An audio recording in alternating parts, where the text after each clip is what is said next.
Welcome, fellow hunters, to another journey into the depths of Bloodborne's most interesting mysteries.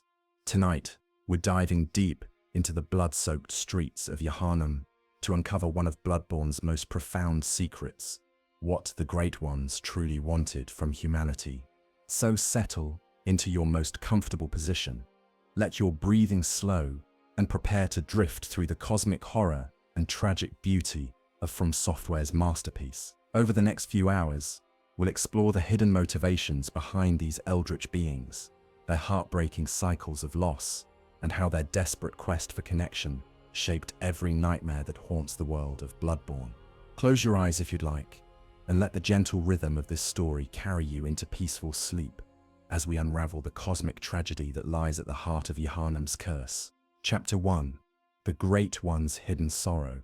In the Gothic city of Yharnam, beneath cobblestones, stained with old blood and towering spires that pierce the crimson sky, there exists a truth so profound that most hunters never discover it. This truth concerns beings of immense power and alien intelligence, the Great Ones, whose purpose in Bloodborne's world is far more tragic and heartbreaking than most players ever realize.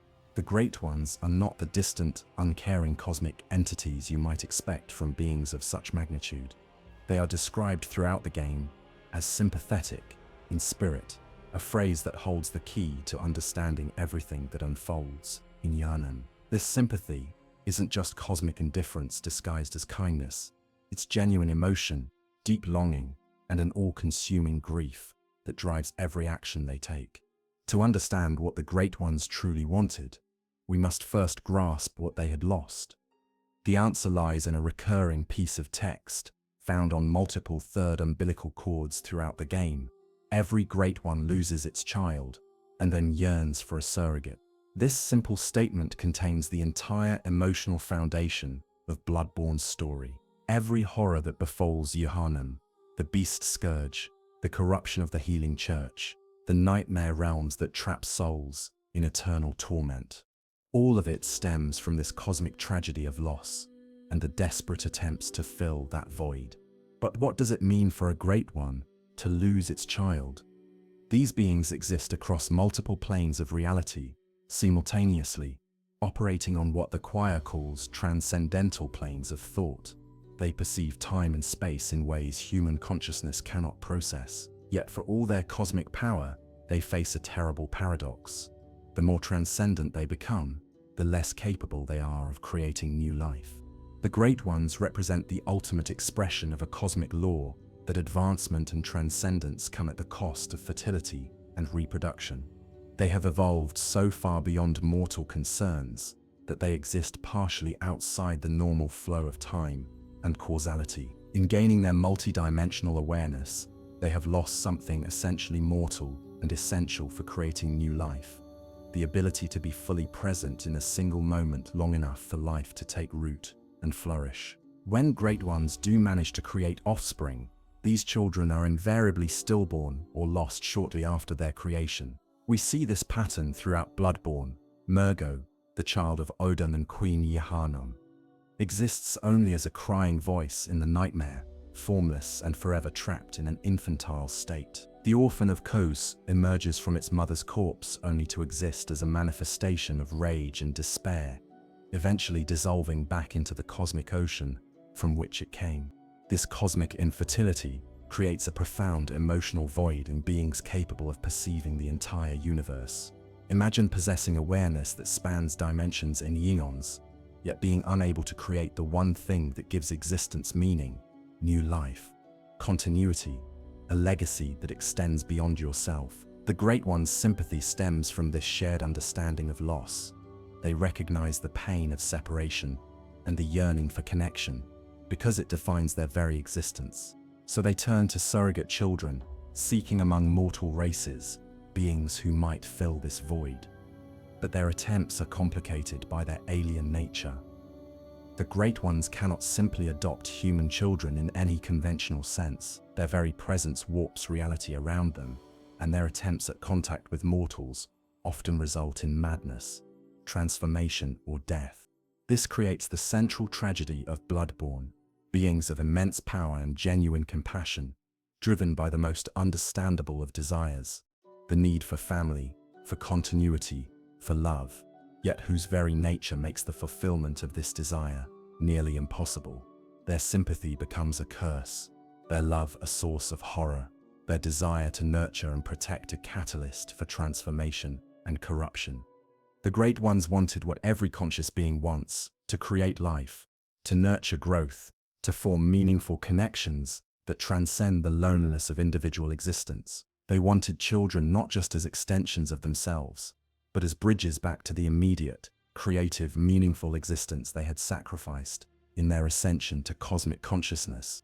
This desire manifests in different ways across the various Great Ones we encounter. The moon presence creates the hunter's dream as an elaborate nursery and testing ground for potential surrogate children. Oedon, being formless, attempts reproduction through blood and voice, impregnating mortal women in hopes of creating hybrid offspring. Ebriator shares cosmic knowledge with the scholars of Bergenworth, hoping to transform them into suitable surrogate children through enlightenment. Each approach reflects a different understanding of what makes a suitable child and what form of care might succeed where direct reproduction has failed. Yet each approach also reveals the fundamental misunderstanding that plagues all Great Ones. They cannot bridge the gap between cosmic consciousness and mortal experience without destroying one or the other. As we drift deeper into this exploration, let your mind relax and imagine the profound loneliness of these cosmic beings.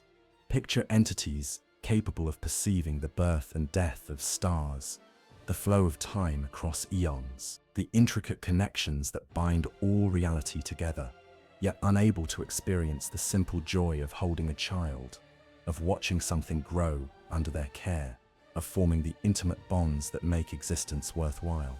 The Great One's tragedy is universal in its appeal because it reflects our own fears about the costs of growth and transcendence.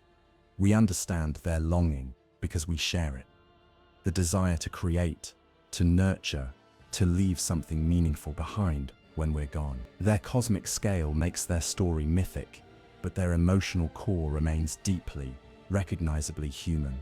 Chapter 2: The Moon Presence's Dream Nursery. Among all the Great Ones, the Moon Presence demonstrates perhaps the most sophisticated approach to surrogate child creation through its establishment of the hunter's dream. This ethereal realm serves as far more than a simple base of operations. For hunters, it functions as an elaborate cosmic nursery, carefully designed to identify, test, and ultimately transform suitable candidates into the surrogate children the Moon Presence so desperately desires. The very architecture of the hunter's dream reflects its true purpose as a place of nurturing and development. The workshop, with its array of tools and weapons, serves a dual function, providing practical implements for hunting while simultaneously acting as a cosmic toy box where potential surrogate children can learn and grow. The process of upgrading weapons and discovering new combat techniques mirrors the way children develop skills through play and experimentation, each advancement building upon the last in a carefully structured progression. Gehrman's role extends far beyond that of a simple guide or instructor. He functions as a surrogate father figure, providing wisdom, protection, and ultimately a crucial test of the hunter's development. His protective instincts are evident in his willingness to spare hunters from the dream's eternal cycle, offering them release even at great personal cost. The paternal relationship between Gehrman and the hunters reveals the Moon Presence's understanding that successful child rearing requires not just power and knowledge, but genuine emotional investment and sacrifice. The plain doll represents the maternal aspect of this cosmic nursery system. Her gentle demeanor, caring nature, and ability to channel blood echoes into strength reflect the nurturing role she plays in each hunter's development. The doll's origins as Gehrman's creation, fashioned after his beloved student, Maria, add layers of complexity to her maternal symbolism. She represents both the idealized mother figure and the tragedy of loss that drives the Great One's quest for surrogate children. The endless cycle of death and rebirth within the dream serves multiple purposes in the surrogate creation process. First, it allows for extensive testing and evaluation of each hunter's capabilities without permanent loss. Hunters who prove inadequate can be recycled through death, while those showing promise can be guided toward greater challenges. Second, this cycle gradually strips away the hunter's attachments to mortal life, making them less human and more suited to cosmic existence, while preserving enough humanity to remain suitable as surrogates. The various locations accessible from the hunter's dream function as specialized testing grounds, each designed to evaluate different aspects of surrogate development. Central Yharnam tests basic survival skills and adaptability to the strange and horrifying. The Cathedral Ward evaluates the hunter's ability to navigate religious and political corruption without losing their moral center. The Forbidden Woods and Bergenworth assess the hunter's response to cosmic truth and forbidden knowledge. Will they be driven mad by revelation, or can they integrate cosmic awareness while maintaining their essential humanity? Each area provides carefully calibrated challenges designed to evaluate qualities the Great Ones value in surrogate children. The hunter's responses help determine their suitability for eventual transformation and their compatibility with cosmic consciousness. Those who demonstrate excessive aggression might be unsuitable for the nurturing role the Great Ones envision, while those who show too much fear or rigidity might lack the flexibility necessary for cosmic existence. The progression system within the dream reflects sophisticated understanding of child development. Blood echoes function as a form of cosmic nutrition, allowing hunters to grow stronger and more capable through experience. The doll's role in channeling these echoes demonstrates the Great One's recognition that growth requires not just individual effort, but also the presence of caring figures who can help translate raw experience into wisdom and capability. The various tools and items available throughout the dream serve educational purposes, gradually teaching hunters about cosmic forces and otherworldly entities. Carol runes provide insight into the language of the Great Ones, while various weapons and items carry lore that slowly reveals cosmic truths. This educational approach ensures that suitable hunters develop the cosmic awareness necessary for eventual transformation without being overwhelmed by sudden revelation. The dream's timeless nature serves another crucial purpose in the surrogate creation process. By existing outside normal temporal flow, the dream allows the Great Ones to observe and guide hunter development across extended periods without losing potential surrogates to aging or natural death. This temporal isolation also helps prepare hunters for existence as Great Ones who operate according to cosmic rather than mortal timeframes. The relationship between the dream and various nightmare realms reveals the complexity of the Great One's nursery system. The dream serves as a safe space for initial development, while nightmares provide advanced testing grounds for candidates approaching readiness for transformation. The hunter's ability to access these nightmare realms through the dream demonstrates their growing cosmic awareness and preparedness for greater challenges.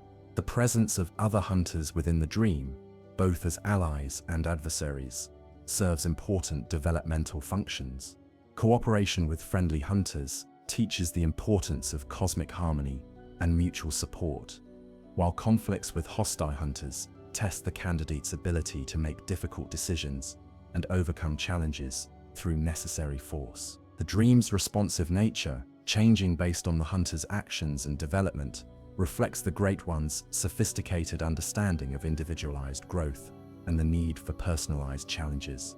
Most tellingly, the Moon Presence's ultimate goal becomes clear through the game's true ending. The consumption of 3/3 umbilical cords and the subsequent battle with the Moon Presence itself represents the final examination, a test to determine whether the hunter has truly transcended human limitations, while retaining enough humanity to serve as an ideal surrogate child. When the transformed hunter defeats the Moon Presence, they undergo metamorphosis into an infant, Great One, cradled gently by the doll in a scene that finally fulfills the Moon Presence's deepest desire. The hunter's mortal memories and experiences become the foundation for a new Great One's consciousness, creating a being that combines cosmic power with retained human understanding. the perfect bridge between mortal and cosmic existence that the moon presence has sought for so long. Yet, even this apparent success contains tragedy. The transformation necessarily changes the hunter's consciousness in ways that diminish their human perspective, while their cosmic awareness remains incomplete and dependent on artificial nurturing. The resulting infant Great One exists in a liminal state that satisfies neither mortal nor cosmic needs completely, suggesting that the Great One's quest for surrogate children may be fundamentally impossible to fulfill. Chapter 3: Oedon's Formless Strategy. Among the Great Ones, Oedon represents perhaps the most unique and ultimately successful approach to surrogate creation. As a formless Great One existing only in voice and consciousness, Oedon has developed reproduction strategies that overcome many limitations faced by other cosmic beings, working through subtlety and pervasive influence rather than direct manifestation. Oedon's formless nature provides advantages that other Great Ones cannot match. Unlike the moon presence, which must work through elaborate dream realms and testing grounds, or amygdala, which relies on nightmare transportation and environmental challenges, Oedon can infiltrate the very blood and consciousness of potential surrogates without their awareness. This allows for a level of intimate influence impossible for Great Ones bound to specific forms or locations.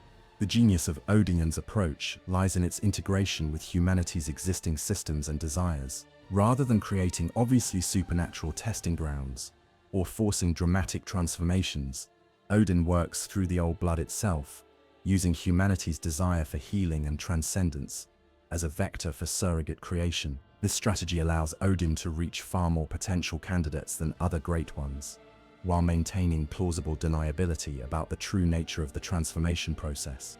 Oedon's influence extends throughout Yharnam's history, present in every blood ministration, every healing ritual, every attempt to use the old blood for human benefit. The Healing Church's entire operation serves Oedon's reproductive strategy, from its founding by Lawrence to its eventual corruption. The Church's emphasis on blood purity, special bloodlines, and the selection of blood saints all reflect Oedon's criteria for suitable surrogate mothers. The selection of specific targets reveals the sophistication of this reproductive strategy. Ariana's connection to the Cainhurst bloodline marks her as genetically suitable for cosmic pregnancy, while her profession provides Oedon with multiple opportunities for blood contact through her interactions with various clients. This dual approach, genetic suitability combined with behavioral opportunity, demonstrates Oedon's understanding of both biological and social factors necessary for successful surrogate creation. Oedon's ability to exist within blood allows for genetic engineering that other Great Ones cannot achieve. Rather than simply impregnating suitable women, Oedon can gradually modify their blood chemistry and genetic structure over time, preparing them for eventual cosmic pregnancy. This preparation process helps explain why some women prove more suitable for cosmic reproduction than others. They have been unknowingly prepared through extended exposure to Oedon's influence. The relationship between Oedon and Queen Yharnam represents the most successful example of this reproductive strategy.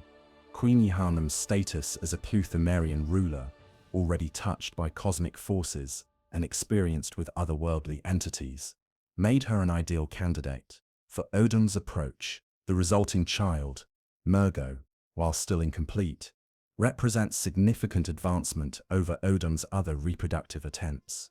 Mergo's formless nature, inherited from Oedon, provides certain advantages that other cosmic children lack. Rather than being trapped in physical form like Ariana's child, or the orphan of Kars, Mergo exists as pure consciousness, allowing for greater flexibility and potentially longer survival. The ability to exist in nightmare realms without physical limitations suggests that formless existence might represent an optimal state for Great One offspring.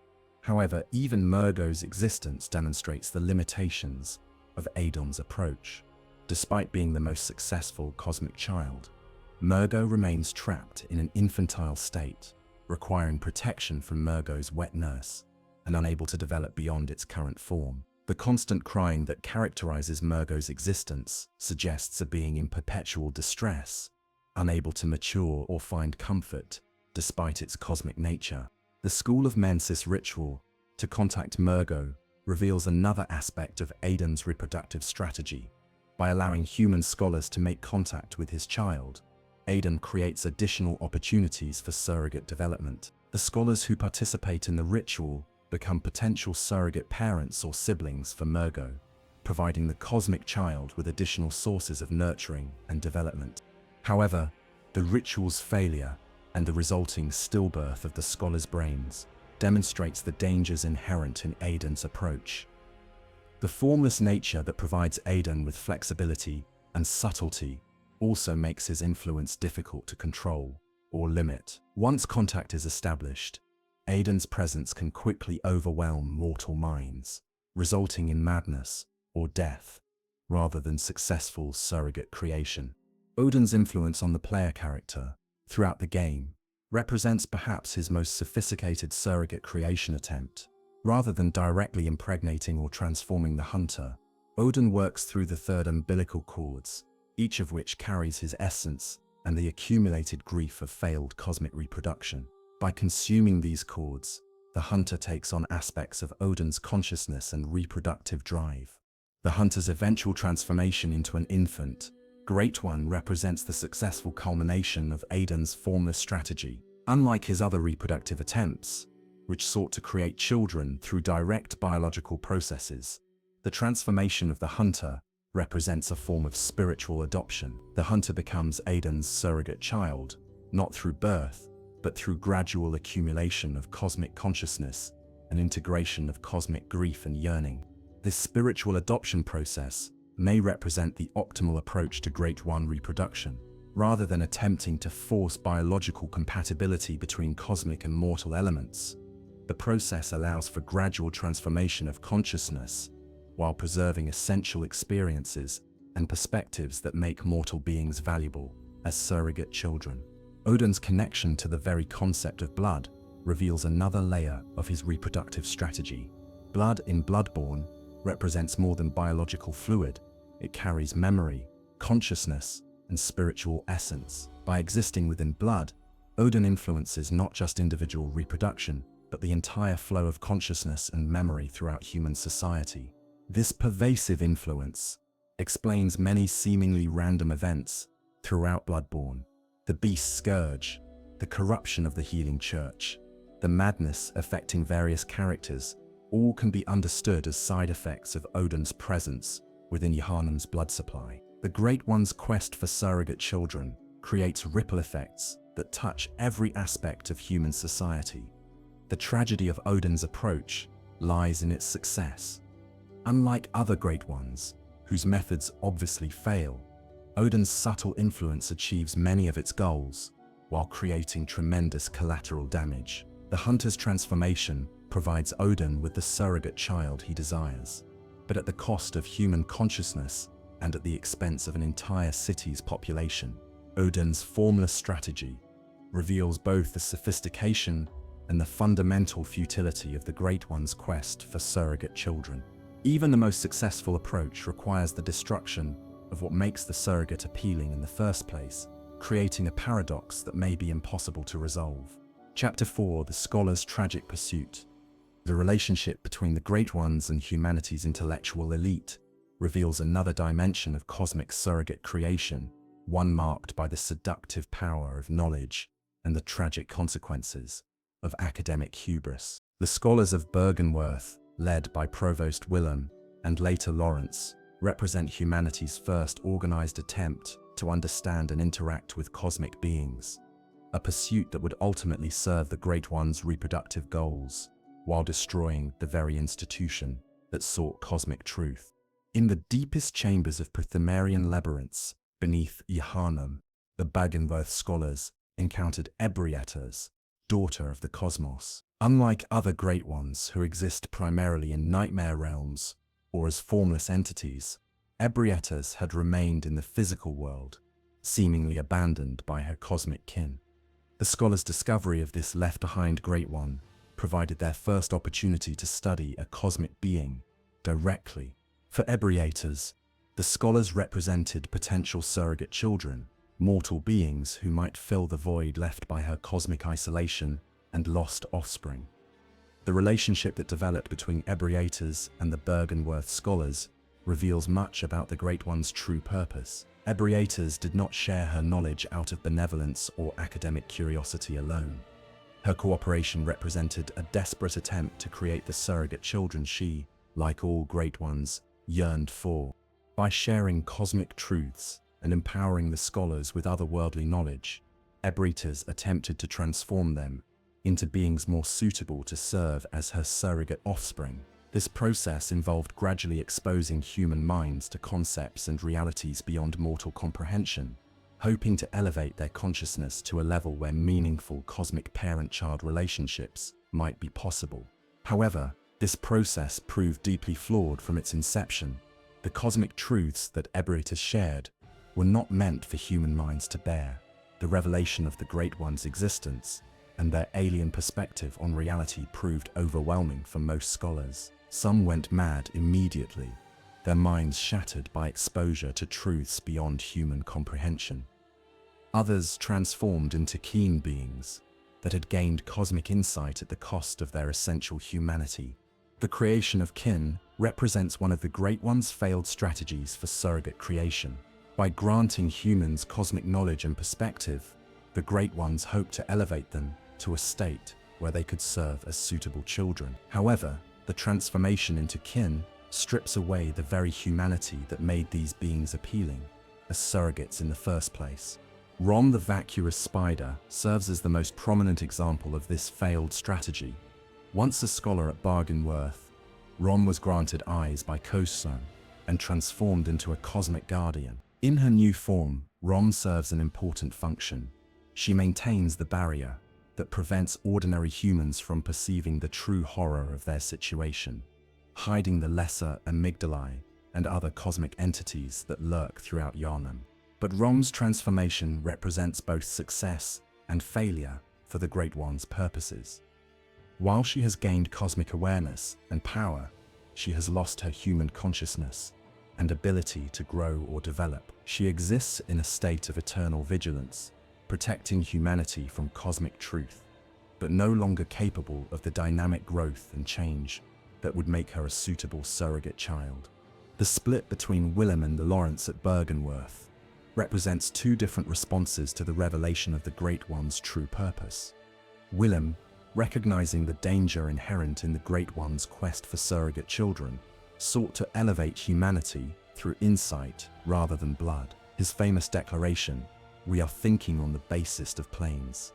What we need are more eyes," reflects his belief that humans must transcend their limitations to avoid becoming mere pawns in the Great One's cosmic game. Willem's path ultimately leads to his own transformation into something more than human but less than a Great One, sitting forever at the edge of Byrgenwerth's lake, surrounded by the kin he helped create. Willem represents the logical endpoint of his philosophy. He has gained the cosmic perspective he sought, but at the cost of his ability to act meaningfully in the world. Lawrence, on the other hand, believed that the old blood offered a more direct path to transcendence. His establishment of the healing church and the practice of blood ministration represents an attempt to use the Great One's power for humanity's benefit. However, Lawrence failed to understand the true purpose behind the Great One's offer of power. The old blood is not simply a gift from the Great Ones to humanity. It is a tool in their quest for surrogate children, a means of transforming humans into beings more suitable for their cosmic purposes. The healing properties of the blood serve as bait, drawing humans into a transformation process that ultimately serves the Great One's needs rather than humanity's. The beast scourge that eventually consumes Yharnam represents the failure of Lawrence's approach. The old blood does not elevate humans to a higher state of existence. Instead, it transforms them into creatures that reflect the Great One's alien nature. The beasts that prowl Yharnam's streets are not random mutations, but reflections of humanity filtered through cosmic consciousness, representing humanity as the Great Ones see it: base, violent, and in need of guidance from higher powers. The Healing Church's later experiments in the research hall represent a more systematic attempt at creating surrogate children through medical procedures. The patients who undergo these experiments, their heads enlarged to accommodate eyes on the inside, represent forced attempts at cosmic consciousness that consistently result in failure. These living failures demonstrate that cosmic awareness cannot be artificially induced through medical procedures. It requires gradual development of understanding and perspective that can only come through experience and testing. The celestial children, found throughout the Upper Cathedral ward, represent another form of failed academic surrogate creation. These beings, transformed through experimental procedures rather than natural development, possess enlarged cognitive capacity but lack emotional and social development. Their passive, helpless nature indicates that forced cosmic transformation strips away the capacity for growth and creativity that makes life meaningful. The choir's approach to cosmic interaction represents the most sophisticated academic attempt at surrogate creation. By studying cosmic beings and attempting to communicate through insight and understanding rather than blood ministration, the choir hoped to achieve successful transformation while avoiding the pitfalls that destroyed other scholarly approaches. However, even the choir's refined methods ultimately serve the Great One's reproductive agenda. The cosmic beings they study and attempt to contact are seeking surrogate children, not academic partners. The knowledge and power they offer comes with expectations and transformative effects that gradually make scholars less human and more suitable as cosmic offspring.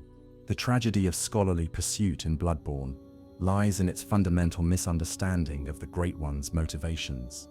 The scholars approach cosmic beings as sources of knowledge and power, failing to recognize that these entities seek emotional connections and surrogate family relationships. This misunderstanding leads to academic approaches that treat cosmic interaction as an intellectual exercise, when it is actually an adoption process.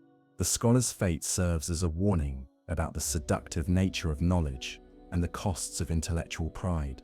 Their desire to understand and transcend human limitations makes them ideal targets for Great Ones seeking surrogate children, but their academic approach blinds them to the emotional and relational dimensions of cosmic consciousness.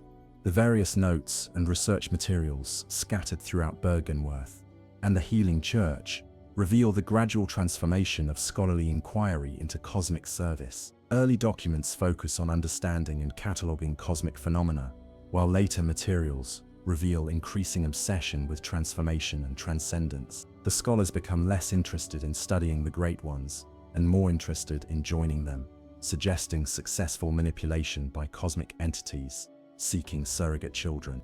Chapter 5: Blood as Consciousness Currency. In the world of Bloodborne, blood functions as far more than a biological fluid.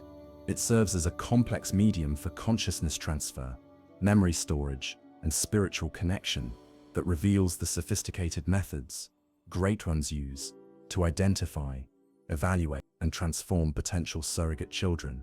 Understanding blood's true nature in this cosmic ecosystem provides crucial insight into how the Great One's quest for surrogate children operates at the most fundamental level.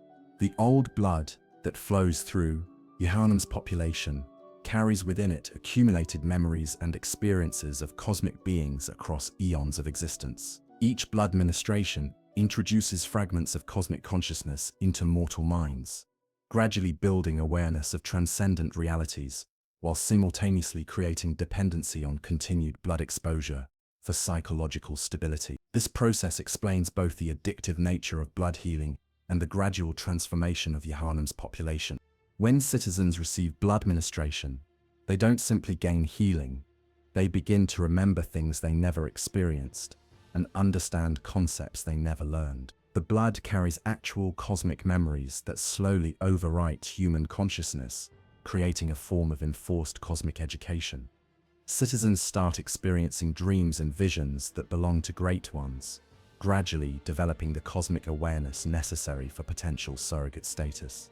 Different types of special blood found throughout the game represent varying aspects of cosmic memory and consciousness. Ariana's blood, described as being of a special kind, similar to what was once forbidden, carries memories of ancient bloodlines and forbidden cosmic knowledge. The healing properties of her blood stem not from its physical composition, but from the memories of transcendence and power it contains. Adela's non-blood represents institutional cosmic memory, the accumulated experiences of religious devotion and cosmic worship that characterize the healing church's approach to cosmic consciousness. This blood carries memories of prayer, ritual, and institutional hierarchy that provide structure and meaning within cosmic systems, preparing recipients for organized approaches to cosmic service. The vile blood queen's blood represents the most refined form of cosmic memory, blood that has been purified and concentrated through generations of selective breeding and cosmic influence. This blood carries memories of cosmic nobility and sophisticated understanding of blood's true nature that characterizes advanced cosmic consciousness. Blood echoes function as crystallized memories and experiences that can be transferred between beings and used to fuel growth and development.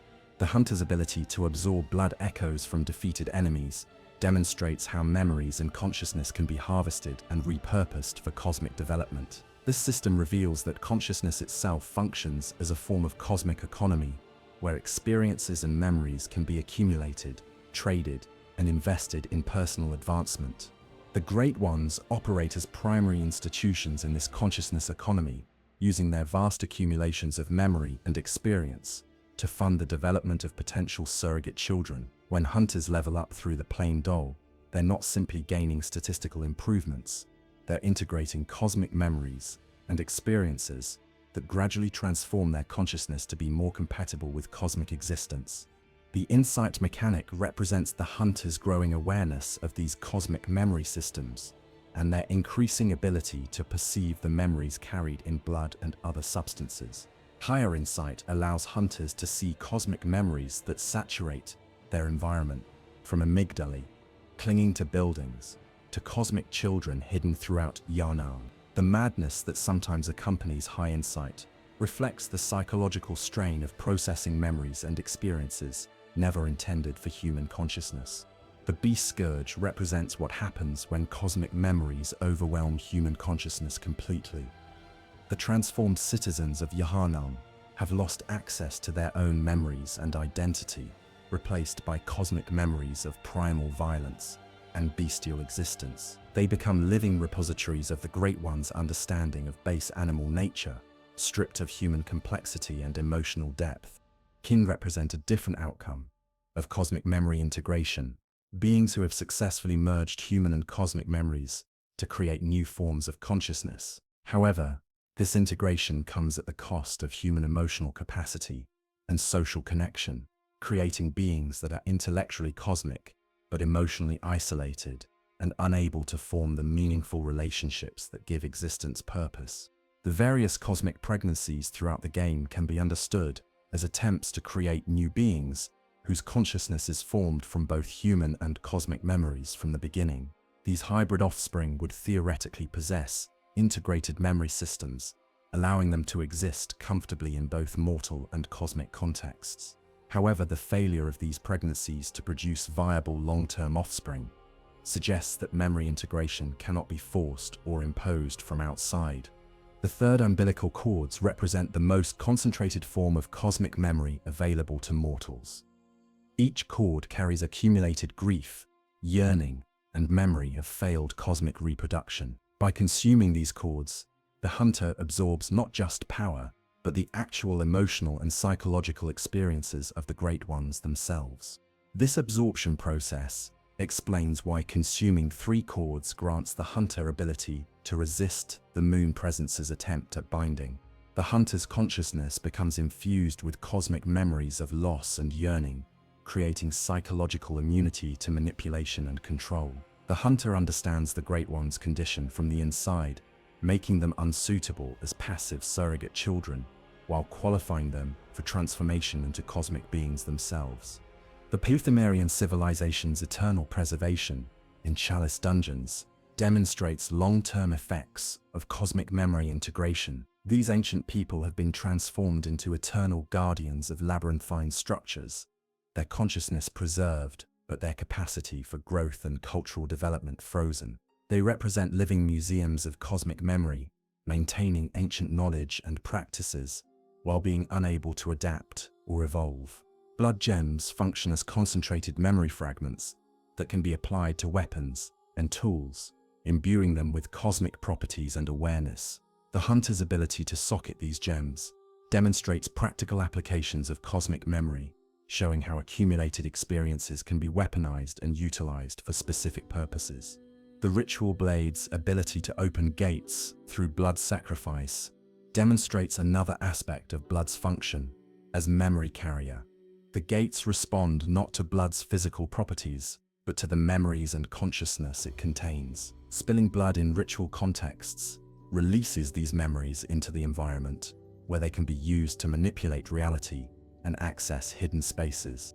The connection between blood ministration and the appearance of the blood moon reveals how accumulated cosmic memories can reach critical mass and begin manifesting physically in the environment. When enough cosmic memory accumulates in Yharnam's population through blood transfusions, reality itself begins to shift to accommodate cosmic consciousness, allowing great ones to manifest more directly in the physical world. The hunter's unique ability to use blood echoes for rapid development suggests special compatibility with cosmic memory systems. Unlike other citizens of Yharnam who are gradually overwhelmed by cosmic memories, the hunter can integrate these experiences quickly and effectively, suggesting natural aptitude for consciousness manipulation that makes them ideal candidates for surrogate creation. The Cainhurst Vileblood's approach to blood consumption represents a more refined understanding of blood's consciousness-carrying properties. Rather than simply using blood for healing, they treat it as a form of spiritual nourishment that carries the essence and experiences of those from whom it's taken. This approach allows for more selective and controlled integration of cosmic memories, while maintaining greater personal agency and identity. The blood ministration practiced by the Healing Church represents mass distribution of cosmic consciousness, introducing cosmic memories into Yharnam's population on an unprecedented scale. This approach serves the Great One's needs by creating a large pool of potential surrogate children, while simultaneously destabilizing human society and culture. Chapter 6. The Architecture of Nightmare. The nightmare realms that surround and interpenetrate the mortal world of Bloodborne form a complex ecosystem designed to serve various Great Ones' purposes, while reflecting their alien understanding of space, time, and consciousness. These cosmic spaces reveal how the Great Ones have restructured reality itself to support their quest for surrogate children and their attempts to bridge the gap between mortal and cosmic existence.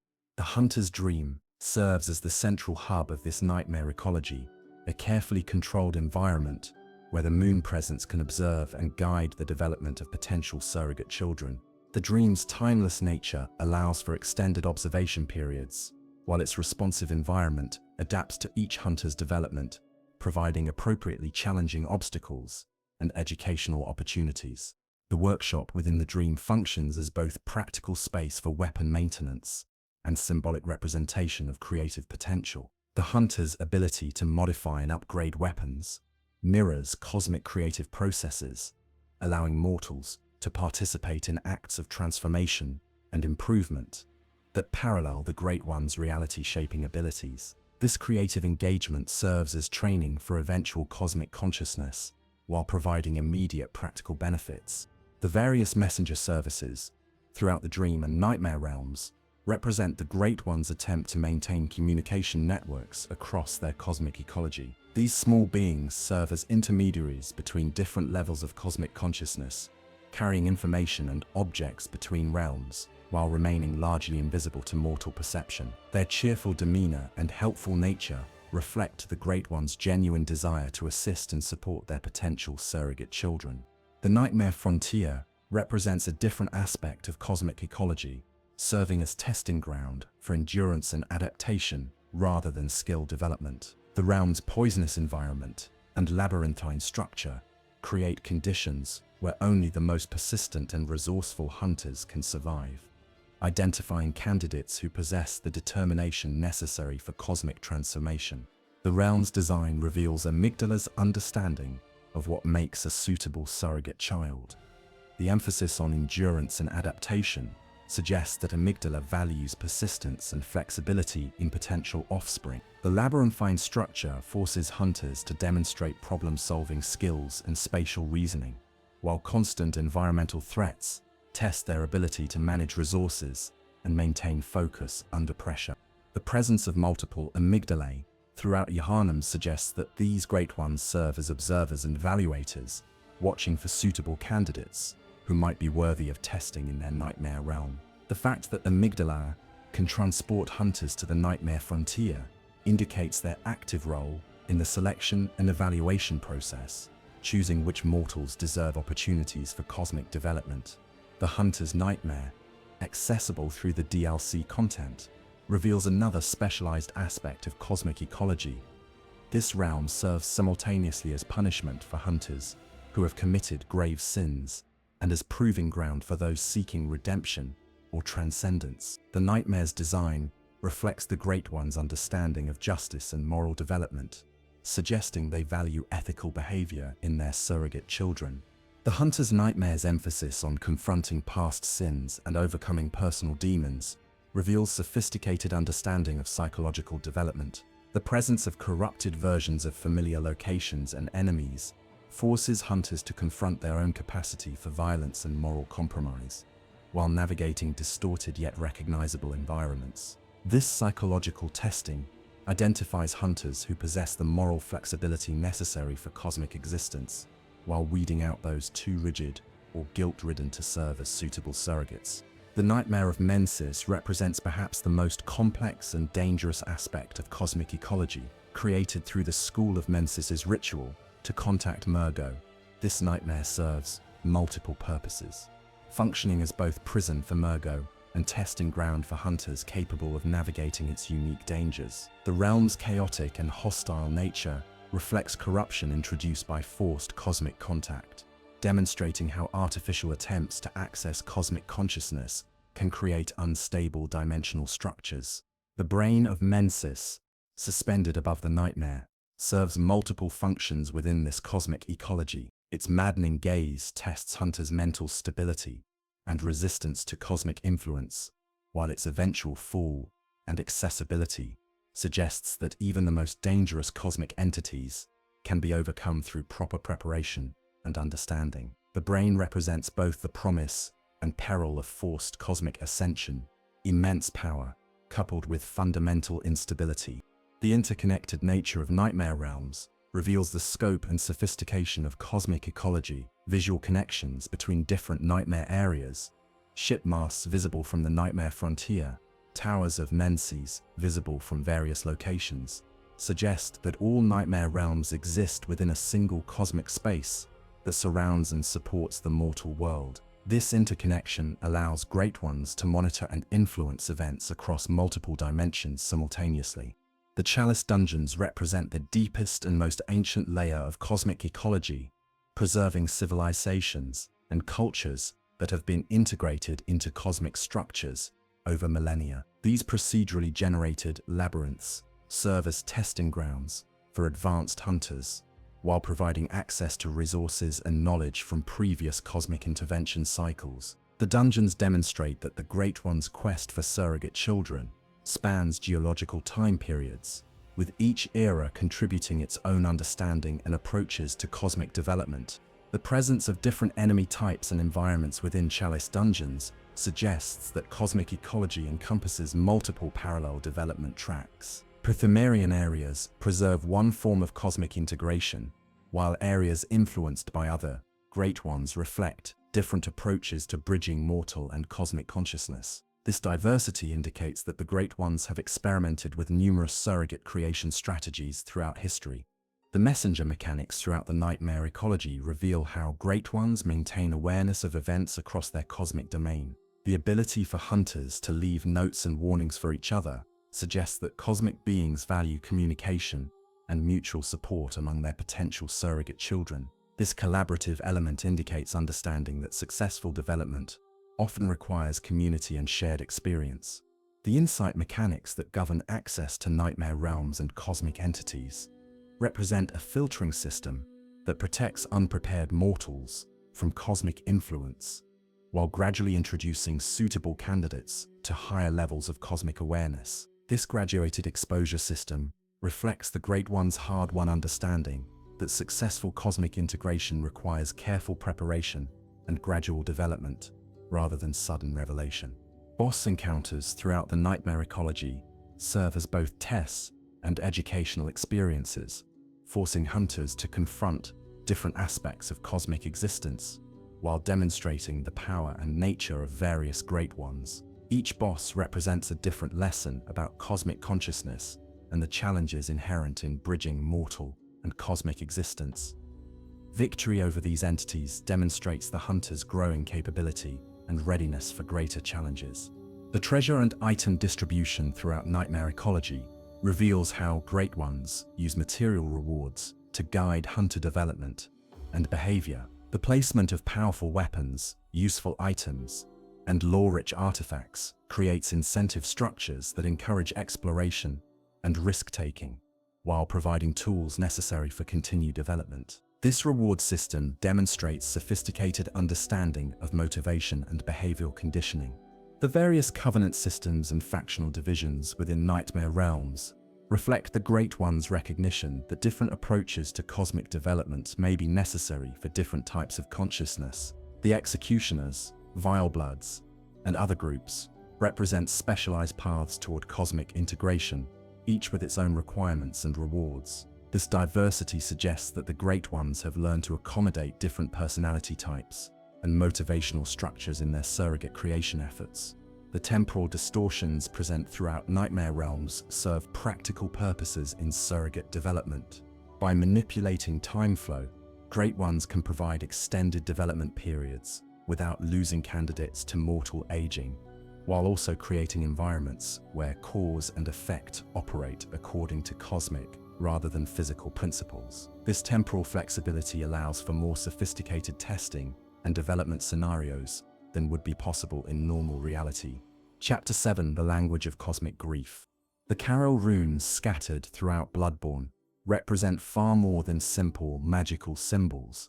They constitute a language of cosmic grief that allows Great Ones to communicate their sorrow, yearning, and desperate hope to beings capable of understanding their tragic condition.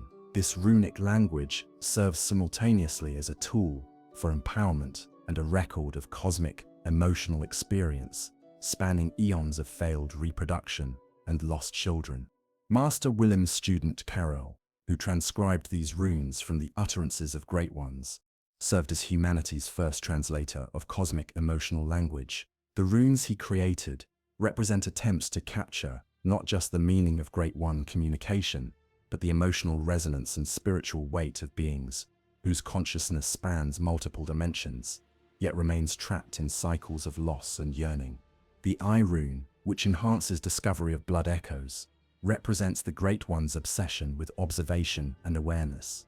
The multiple versions of this rune, including the Deep Sea variant, suggest that different Great Ones experience sight differently, some focusing on surface appearances while others perceive deeper truths. The rune's effect of increasing blood echo discovery reflects the Great One's understanding that consciousness and memory are forms of spiritual currency. The Moon rune, which increases blood echoes gained from slain enemies, embodies the lunar cycles of cosmic consciousness and the Great One's relationship with time and transformation. The different levels of this rune suggest varying degrees of cosmic awareness and the graduated nature of consciousness development. The rune's association with the Moon presence reveals how that entity uses temporal manipulation to guide and control the development of potential surrogate children. The Lake rune, which provides fire damage reduction, carries the sorrow of Kos and the tragedy of the fishing Hamlet massacre. The rune's protective properties reflect Kos's desire to shield her followers from harm, while its specific resistance to fire damage suggests awareness of the purifying flames that would eventually consume evidence of the Hamlet's destruction. This rune embodies both protective love and the grief of being unable to prevent beloved children from suffering. The Hunter rune, which increases stamina, embodies the eternal pursuit that characterizes both hunters and Great Ones. The stamina enhancement reflects endurance required for endless cycles of hunting, death, and rebirth that define existence within cosmic ecology. The rune represents the Great One's understanding that their quest for surrogate children requires sustained effort across vast periods of time, patience that mortals can barely comprehend. The Blood Rapture and Oedon Writhe runes represent the most intimate aspects of cosmic reproduction and the Great One's relationship with violence and creation. Blood Rapture's healing effect from visceral attacks reflects the Great One's understanding that life and death are intimately connected, while Oedon Writhe's Quicksilver Bullet restoration represents the Formless Great One's approach to spiritual reproduction through symbolic rather than biological processes. The Communion rune, which increases blood vial capacity, embodies the Great One's desire for connection and sharing with mortal beings. The rune's effect of allowing hunters to carry more healing items reflects cosmic understanding of mortal fragility and the need for ongoing support during the development process. The Communion aspect suggests the Great One's yearning for genuine relationship, despite barriers created by their cosmic nature. The Formless Oedon rune, which increases Quicksilver Bullet capacity, represents sophisticated understanding of spiritual reproduction and cosmic creativity. The rune's association with bullet storage suggests that Oedon views thought and intention as forms of ammunition, tools for shaping reality according to conscious will. The formless nature of this rune reflects Oedon's unique approach to existence and reproduction, working through consciousness rather than physical manifestation. The anti-clockwise Metamorphosis rune, which increases health, represents the Great One's desire to reverse the flow of time and undo the losses that define their existence. The rune's healing properties reflect cosmic understanding of regeneration and restoration, while its countertemporal implications suggest the Great One's wish to return to earlier states of existence when reproduction and meaningful relationship was still possible. The clockwise Metamorphosis rune, which decreases health in exchange for other benefits, represents the Great One's acceptance of sacrifice and loss as necessary components of cosmic existence. The rune embodies understanding that transcendence requires abandonment of mortal concerns and limitations, even when such abandonment causes pain and loss. This represents the tragic wisdom that growth and transformation inevitably involve letting go of what came before. The Beast rune, which increases beast damage while decreasing other forms of damage, reflects the complex relationship between human and bestial nature and cosmic transformation. The rune suggests that Great Ones understand the value of primal instincts and direct experience, while recognizing dangers of losing rational consciousness entirely. This duality reflects their own struggle between cosmic transcendence and the desire for immediate, physical connection. The Clawmark rune, which increases visceral attack damage, represents the Great One's understanding of intimate violence and the role of direct physical contact in cosmic transformation. The rune's emphasis on close-range personal violence reflects cosmic awareness that meaningful change requires direct engagement rather than distant manipulation. This suggests that even cosmic beings recognize the necessity of intimate, sometimes violent contact for genuine transformation. The runes found in Nightmare realms carry additional layers of meaning related to cosmic geography and dimensional structure. These runes serve as both practical tools for navigation and spiritual markers that help hunters understand their position within cosmic ecology. The distribution of different runes across various Nightmare areas reflects the specializations and priorities of different Great Ones, creating a map of cosmic consciousness that hunters can learn to read and navigate. The collaborative nature of rune discovery, where hunters can find runes left by other players, reflects the Great One's understanding of community and shared development. This mechanic suggests that cosmic consciousness values collective learning and mutual support, even as competitive aspects of the hunt create conflict between individual hunters. The Great Ones seem to understand that isolation breeds madness, while community enables growth and resilience. The gradual revelation of rune meanings through gameplay experience mirrors the Great One's approach to education and development. Rather than providing complete understanding immediately, the runes reveal their significance through use and application, forcing hunters to develop practical wisdom alongside theoretical knowledge. This pedagogical approach suggests that cosmic beings understand the importance of experiential learning in consciousness development. The emotional resonance of certain runes, particularly those associated with specific great ones or tragic events, suggests that runic language carries not just information, but actual spiritual and emotional energy.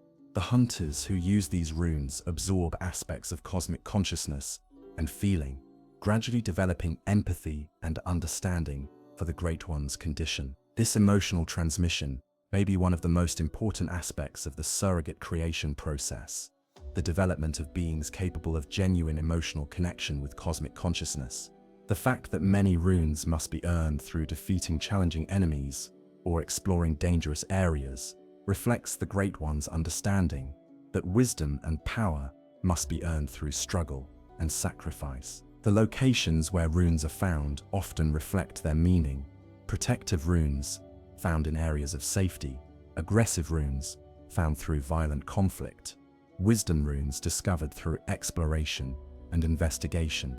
The various oath runes that align hunters with different factions represent the Great One's recognition that different paths toward cosmic consciousness may be appropriate for different types of beings.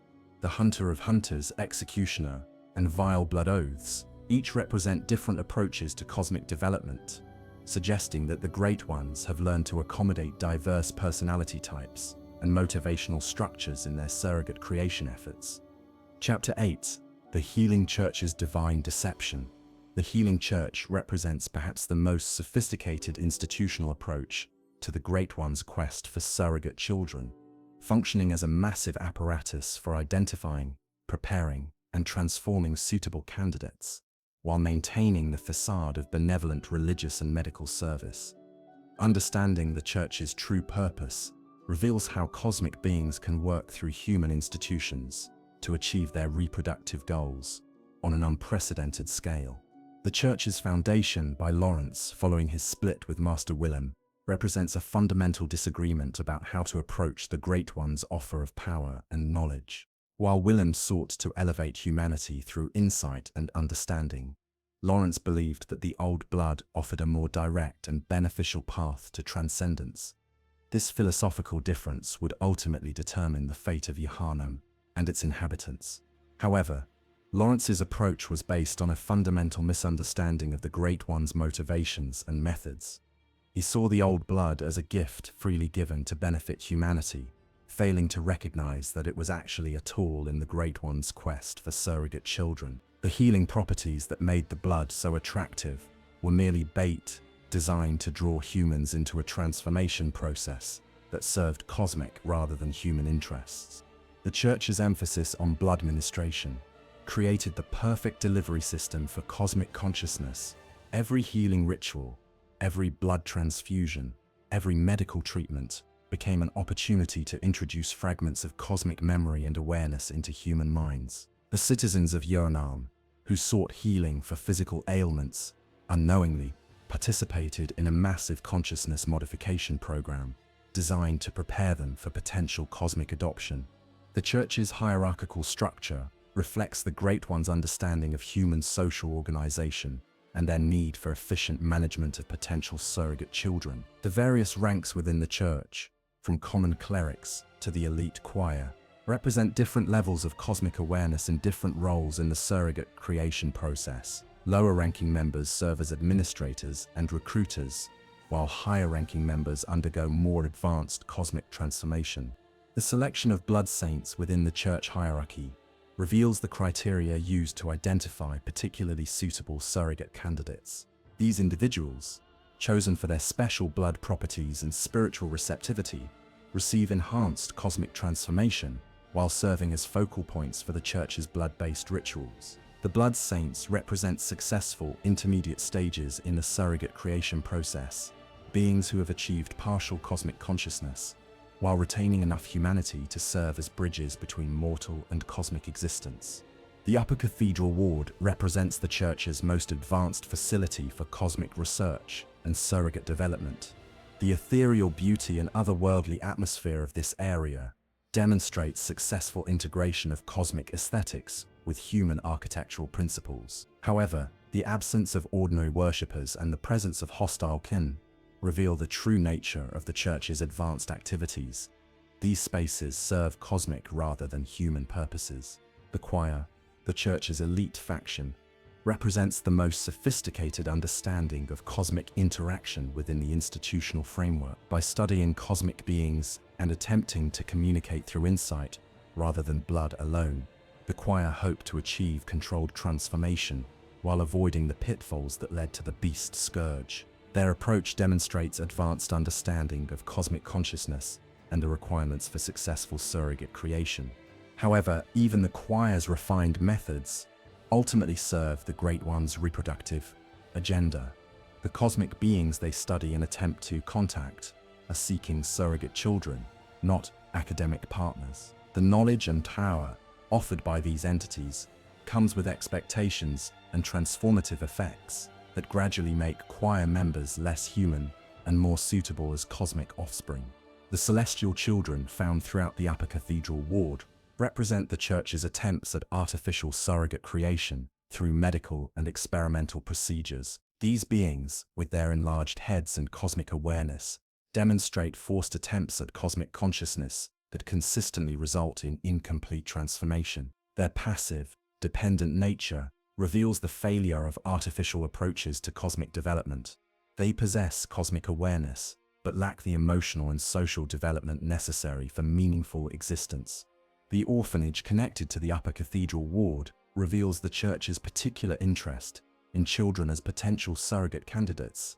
The empty cribs and abandoned toys suggest systematic removal or transformation of young humans who might be more adaptable to cosmic consciousness than adults. This focus on children reflects the Great One's understanding that younger minds may be more flexible and receptive to cosmic transformation.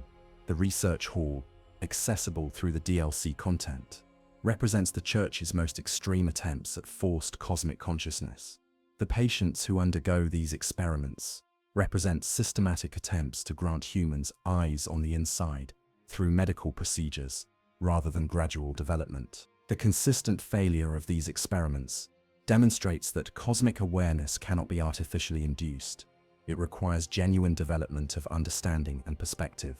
The living failures encountered in the research hall embody the tragic results of forced cosmic transformation. These beings represent incomplete attempts at creating bridge entities between human and cosmic consciousness, possessing enhanced cognitive capacity but lacking emotional development and social connection. Their name accurately describes their condition. They are alive but fundamentally failed as conscious beings. The Church's relationship with ebriators reveals the institutional dimension of cosmic surrogate creation. Rather than seeking individual surrogate children, ebriators uses the Church as a massive nursery system capable of identifying and developing multiple candidates simultaneously. The Church's vast resources and social influence allow for surrogate creation on a scale impossible for individual Great Ones working alone. The beast scourge that eventually consumes much of Yharnam represents the ultimate failure of the Church's institutional approach to cosmic surrogate creation. The old blood, distributed through Church-sanctioned blood administration, transforms recipients not into suitable surrogate children, but into creatures that reflect the Great One's misunderstanding of human nature. The beasts represent humanity as the Great Ones see it: base, violent, and in need of guidance rather than humanity as it actually exists. The Church's response to the beast scourge reveals the institutional blindness that characterizes their approach to cosmic interaction, rather than recognizing the scourge as evidence of fundamental flaws in their methods. Church leadership treats it as a temporary setback requiring more aggressive intervention. This response demonstrates how institutional momentum can prevent recognition of systemic failure.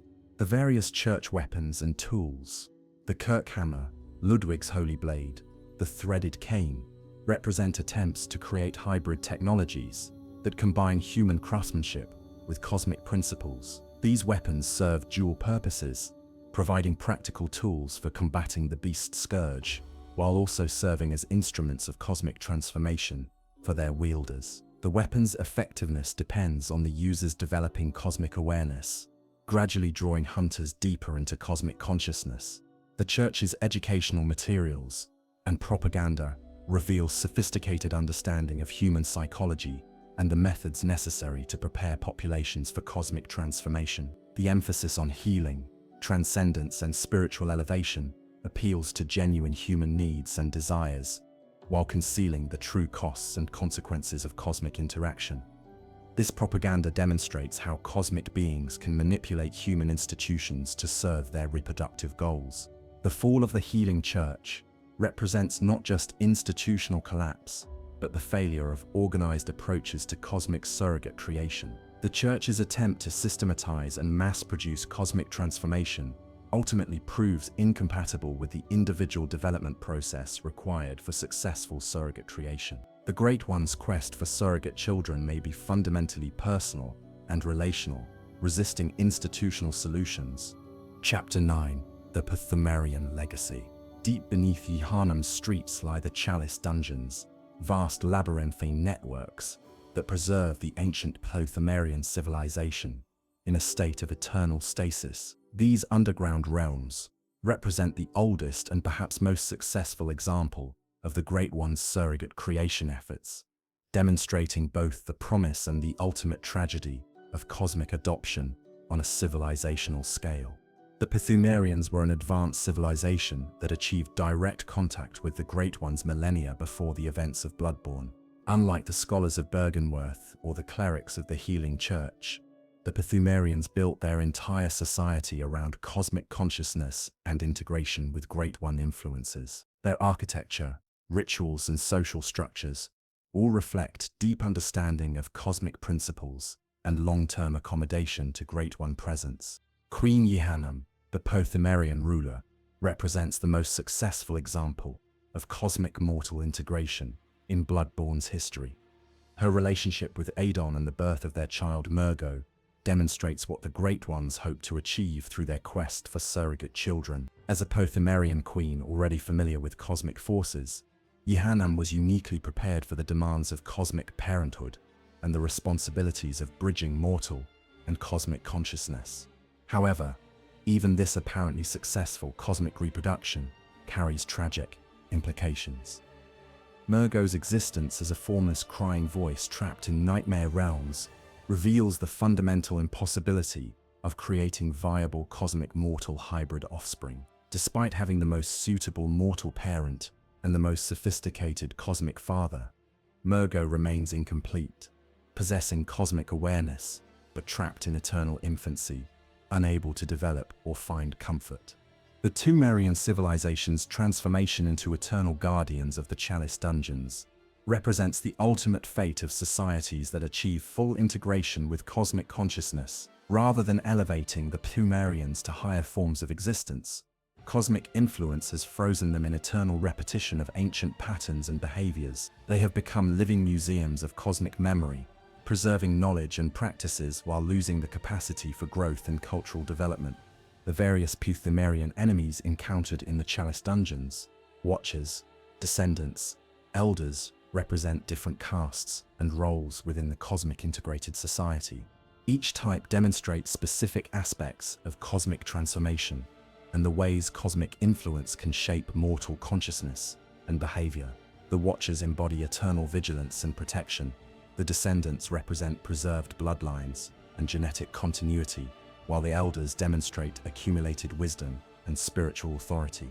The Pthumerian descendant bosses, found throughout the dungeons, reveal the tragic fate of individuals who achieve perfect integration with cosmic consciousness.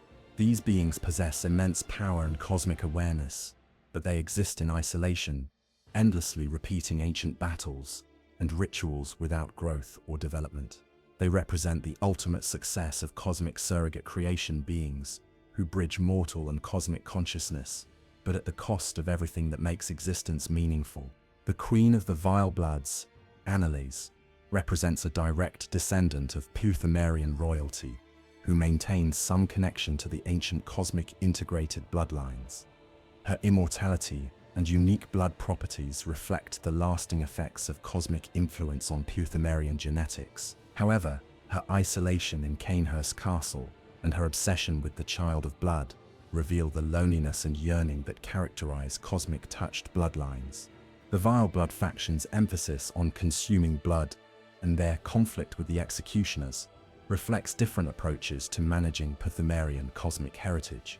The Vile Bloods embrace their cosmic inheritance, using blood consumption to maintain connection to cosmic consciousness, while the executioners seek to eliminate cosmic influence through violent purification. Both approaches ultimately serve the Great One's purposes by maintaining focus on blood and cosmic power. The chalice rituals themselves represent preserved Pthumerian technology for accessing and manipulating cosmic spaces. These rituals require specific materials, blood, bone, and cosmic substances that establish connections between the physical world and nightmare realms. The complexity and precision of these rituals demonstrate the sophisticated understanding of cosmic mechanics that the Pthumerians achieved through their long association with Great Ones. The procedural generation of chalice dungeons reflects the cosmic nature of Pthumerian spaces, areas that exist according to cosmic rather than physical principles, reshaping themselves according to the needs and consciousness of those who enter them. This flexibility demonstrates how cosmic influence can transform physical reality itself, creating spaces that serve as bridges between mortal and cosmic existence. The various treasures and artifacts found within chalice dungeons represent preserved elements of Pthumerian culture and their approach to cosmic integration. Blood gems that enhance weapons with cosmic properties, ritual tools that channel cosmic power, and ancient weapons that combine mortal craftsmanship with cosmic principles, all demonstrate how the Pthumerians successfully integrated cosmic consciousness into every aspect of their civilization. The Great Pthumeri Ehil Chalice represents the deepest and most dangerous level of Pthumerian cosmic integration. This final dungeon contains the most powerful and ancient Pthumerian entities, beings who have achieved complete cosmic consciousness while retaining some connection to their mortal origins. These entities represent both the ultimate success and ultimate failure of cosmic surrogate creation. They are powerful beyond mortal understanding, but trapped in eternal repetition of ancient patterns. The Queen Yharnam, boss encounter at the deepest level of the Pthumerian dungeons, reveals the true fate of cosmic parenthood. Despite achieving successful reproduction with a Great One and maintaining her status as cosmic royalty, Queen Yharnam exists in a state of eternal mourning for her lost child. Her attacks and behavior reflect the grief and protective instincts of a mother whose child has been taken from her, demonstrating that even successful cosmic reproduction results in loss and separation. The connection between the Pthumerian dungeons and the events in Yharnam reveals the cyclical nature of the Great One's quest for surrogate children. The cosmic influences that shaped Pthumerian civilization continue to operate in the modern world, seeking new candidates for cosmic adoption and transformation. The citizens of Yharnam unknowingly repeat patterns established by their Pthumerian predecessors, participating in the same cycles of cosmic influence and transformation. The Pthumerian Legacy serves as both inspiration and warning for those who encounter cosmic consciousness. The Pthumerians achieved integration with cosmic forces and maintained their civilization for millennia, demonstrating that successful accommodation to cosmic influence is possible. However, this success came at the cost of growth, change, and cultural development, creating a society frozen in eternal repetition of ancient patterns. The blood echoes and insight gained from exploring chalice dungeons represent fragments of Pthumerian cosmic consciousness that can be absorbed and integrated by modern hunters. This process allows contemporary beings to benefit from Pthumerian experience and understanding, while potentially avoiding some of the pitfalls that led to their civilization's stagnation. The Pthumerian approach to cosmic consciousness emphasizes ritual, hierarchy, and preservation of ancient knowledge. This conservative approach to cosmic integration contrasts with the more experimental methods employed by Bergenworth scholars and an healing church, suggesting that there may be multiple viable paths toward cosmic consciousness each with its own benefits and costs. Chapter 10: The Hunter's Transformation. The player character's journey through Yharnam represents the most sophisticated and ultimately successful example of the Great One's surrogate creation process. Unlike the mass transformation attempts of the Healing Church or the scholarly approaches of Bergenworth, the Hunter's development follows a carefully orchestrated path designed to create a being capable of bridging mortal and cosmic consciousness while retaining the essential qualities that make them suitable as a cosmic child. The Hunter's arrival in Yharnam is not coincidental, but represents the culmination of cosmic selection processes that identify individuals with the potential for successful cosmic transformation.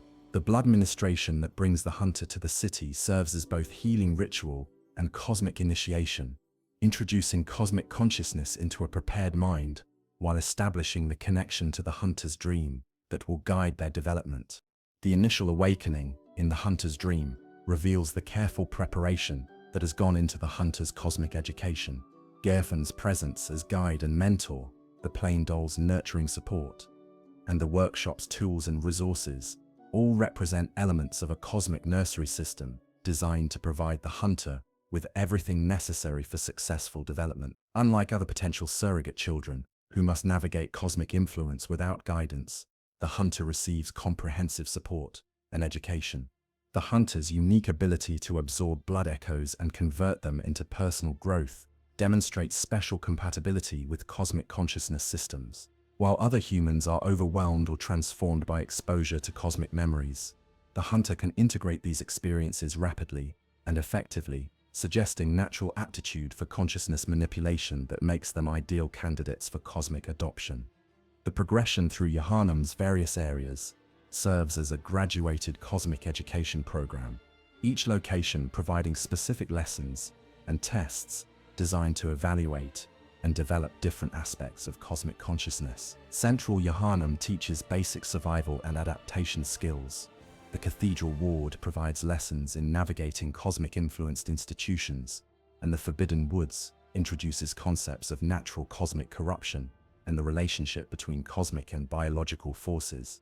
The encounter with Father Gascoigne serves as the Hunter's first major test of cosmic readiness. This fight against a transformed Hunter provides direct experience with the dangers of cosmic influence, while testing the candidate's ability to make difficult decisions and overcome emotional attachments that might interfere with cosmic development. The tragedy of Gascoigne's family demonstrates the costs of cosmic transformation while preparing the Hunter for similar sacrifices. The revelation of the beast, Scourge, and its connection to blood ministration provides the Hunter with crucial understanding of cosmic influence and its effects on human society. This knowledge serves both practical and educational purposes, allowing the Hunter to navigate Yharnam's dangers while developing the cosmic awareness necessary for understanding the Great One's true nature and purposes. The discovery of Bergenworth and the encounter with Master Willem represents the Hunter's introduction to scholarly approaches to cosmic consciousness. Willem's condition and the presence of Keen throughout the area demonstrate both the benefits and costs of academic cosmic pursuit, providing the Hunter with alternative models for cosmic development while illustrating potential pitfalls to avoid. The fight with Rom the vacuous spider serves as the central turning point in the Hunter's cosmic development. This encounter represents the transition from dealing with cosmic influence to confronting cosmic beings directly. Rom's role as guardian of human ignorance means that her defeat necessarily initiates the Hunter into higher levels of cosmic awareness, fundamentally changing their perception of reality and their relationship with cosmic forces. The appearance of the blood moon following Rom's death marks the Hunter's transition into advanced cosmic consciousness. The revelation of lesser amygdalae throughout Yharnam and the changes in various NPCs demonstrate how cosmic awareness alters both perception and reality simultaneously. The Hunter must now navigate a world where cosmic forces operate more directly while maintaining their essential humanity and moral perspective. The exploration of nightmare realms provides the Hunter with direct experience of cosmic spaces and the opportunity to interact with various Great Ones on their own terms. Each nightmare realm The Nightmare Frontier, Hunter's Nightmare, Nightmare of Menses, offers different lessons about cosmic consciousness and the challenges inherent in bridging mortal and cosmic existence. The encounter with Murgo's wet nurse in the Nightmare of Menses represents the hunter's final test before cosmic transformation becomes possible.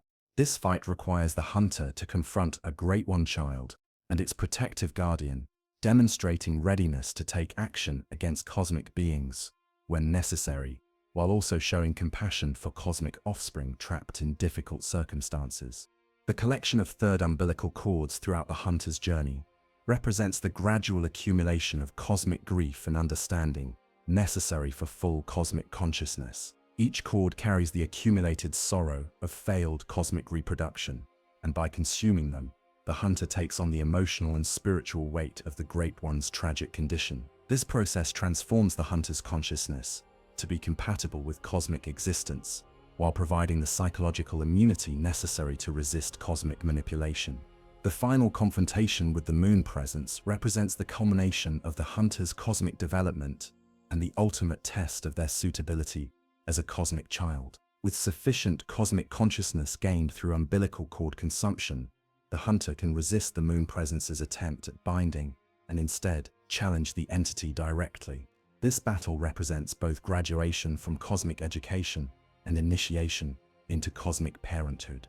The hunter's transformation into an infant Great One following victory over the moon presence represents the successful conclusion of the surrogate creation process. The newly transformed being possesses both mortal memories and cosmic awareness, creating the bridge between mortal and cosmic consciousness that the Great Ones have sought for so long. The plain doll's gentle care of the transformed hunter provides the nurturing that cosmic beings cannot offer directly, ensuring the successful development of this new form of consciousness. However, even this apparent success contains elements of tragedy.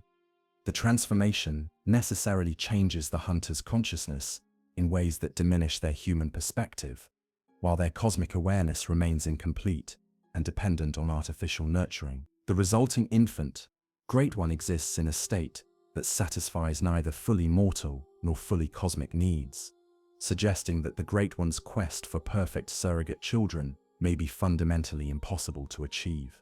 The hunter's journey demonstrates both the sophistication of the Great One's surrogate creation methods and the ultimate impossibility of their goal. While the process can create beings that bridge mortal and cosmic consciousness, it cannot preserve the essential humanity that made the surrogate appealing in the first place. The success of cosmic adoption necessarily involves the destruction of what made the adopted child valuable, creating a paradox that may define the Great One's eternal tragedy.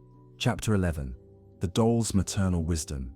The plain doll stands as perhaps the most successful and genuinely nurturing figure in the Great One's cosmic nursery system, representing a form of artificial maternal care that manages to provide genuine emotional support while serving the practical needs of cosmic surrogate development. Her unique position as a created being who serves parental functions while maintaining awareness of her artificial nature provides crucial insights into the nature of love, care, and the possibility of meaningful relationship within cosmic systems. The doll's origins reveal the complex relationship between memory, love, and artificial reproduction that characterizes much of the Great One's surrogate creation project. Created by Yharnam in the image of his beloved student Maria, she initially served as a memorial and source of comfort for his grief. However, the moon presence's decision to animate the doll in response to Yharnam's prayer transforms her from simple remembrance into something far more complex, a being capable of genuine care and relationship despite her artificial nature.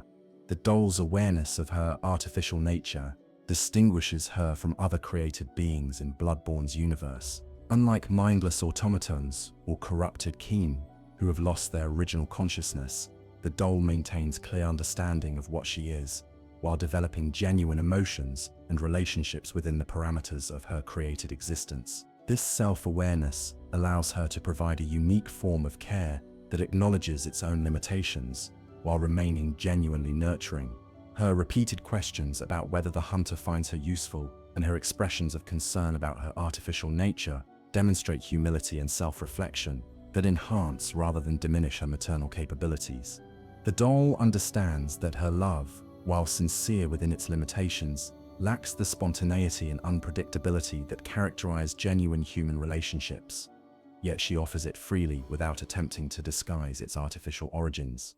The doll's ability to channel blood echoes into hunter development represents one of the most sophisticated aspects of the dream's nursery system. Her role as intermediary between the hunter's experiences and their personal growth suggests that successful development requires not just individual effort, but also the presence of caring figures who can help translate experience into wisdom and capability. The gentle manner in which she performs this function, accompanied by expressions of care and encouragement, demonstrates understanding that growth requires emotional support alongside practical development.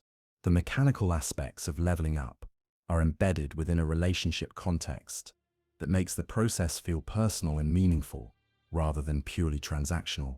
The doll's presence transforms what could be an impersonal exchange of currency for power into an interaction between caregiver and dependent, reflecting the Great One's recognition that successful child development requires emotional investment and genuine care. The doll's reactions to different stages of hunter development reveal her sophisticated understanding of the transformation process and its emotional costs. Her increased animation and responsiveness as hunters gain insight reflects her awareness of their growing cosmic consciousness and their need for correspondingly deeper forms of support and understanding. The conversations that become available with the doll as the hunter progresses reveal layers of wisdom about the nature of dreams, reality, and the relationship between creation and consciousness.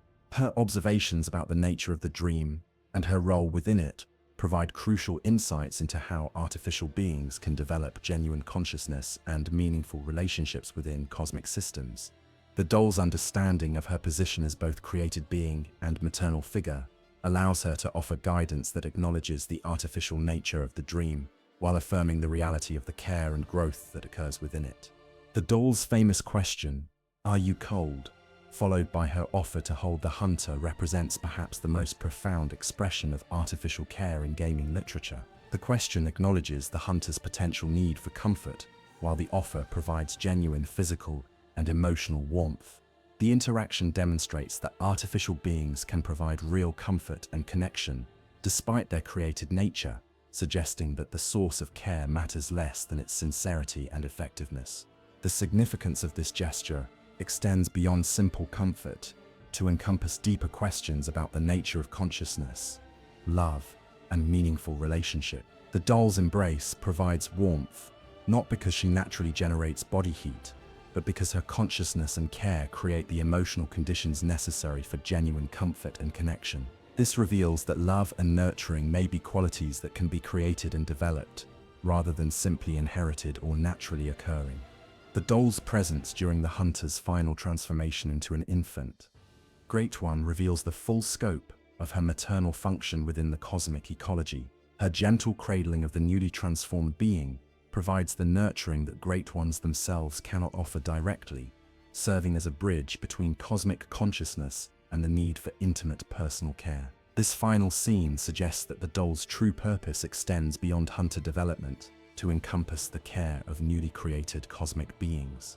Her artificial nature makes her ideally suited for this role, as she can provide consistent, patient care without the emotional complications that might arise from natural maternal instincts and needs. The doll represents a form of perfect artificial motherhood, caring without possessiveness, nurturing without overwhelming, guiding without controlling. This may be exactly what cosmic children need: care that is genuine but not possessive, support that is consistent but not limiting. The doll's workshop activities, where she tends various flowers and maintains the dream's environment, reveal another aspect of her wisdom about care and nurturing. Her attention to seemingly minor details demonstrates understanding that meaningful environments require ongoing maintenance and attention to create spaces where growth and development can flourish. The flowers that bloom throughout the dream under the doll's care serve as symbols of beauty and meaning that can emerge from artificial systems when they are guided by genuine care and wisdom. The doll's gardening represents a form of cosmic agriculture, cultivating conditions where mortal consciousness can develop into something capable of bridging cosmic and human existence. Her work creates an environment that supports growth while maintaining beauty and meaning, demonstrating that artificial systems need not be sterile or purely functional, but can incorporate aesthetic and emotional elements that make existence worthwhile. The doll's relationship with Yharnam reveals complex dynamics between created beings and their creators within cosmic systems. While she clearly cares for Yharnam and serves his emotional needs, she also maintains her own perspective and agency, offering comfort while remaining honest about the limitations of their relationship. This balance suggests that successful artificial beings must possess both loyalty to their creators and independence of thought and feeling. The subtle ways in which the doll encourages hunter independence and growth demonstrate her understanding that successful parenting requires the gradual development of autonomy rather than perpetual dependence. Her care prepares hunters for eventual separation and transformation rather than creating permanent bonds that would interfere with cosmic development. This wisdom about the nature of healthy relationships may be one of her most important contributions to the cosmic nursery system. The doll's persistence through multiple hunter cycles reveals her function as a stabilizing force within the dream's ecosystem. While individual hunters come and go, the doll provides continuity and institutional memory, maintaining the nurturing environment necessary for ongoing surrogate development across extended periods. Her presence ensures that each new hunter receives consistent care and guidance regardless of what happened to their predecessors. The doll's understanding of loss and separation, evidenced by her gentle reactions to hunter deaths and her comfort offered during difficult moments, demonstrates sophisticated emotional intelligence that allows her to provide meaningful support during the most challenging aspects of cosmic development. She understands that growth involves loss and that comfort during times of change is essential for healthy development. Her ability to remain hopeful and caring despite witnessing repeated cycles of hunter transformation and loss suggests resilience and emotional strength that may be necessary qualities for those who serve as bridges between mortal and cosmic consciousness. The doll's example demonstrates that it may be possible to maintain caring relationships and meaningful existence even within systems that involve repeated loss and transformation. The doll's final role in caring for the transformed hunter suggests that successful cosmic reproduction may require ongoing artificial support rather than the natural independence that characterizes successful human development.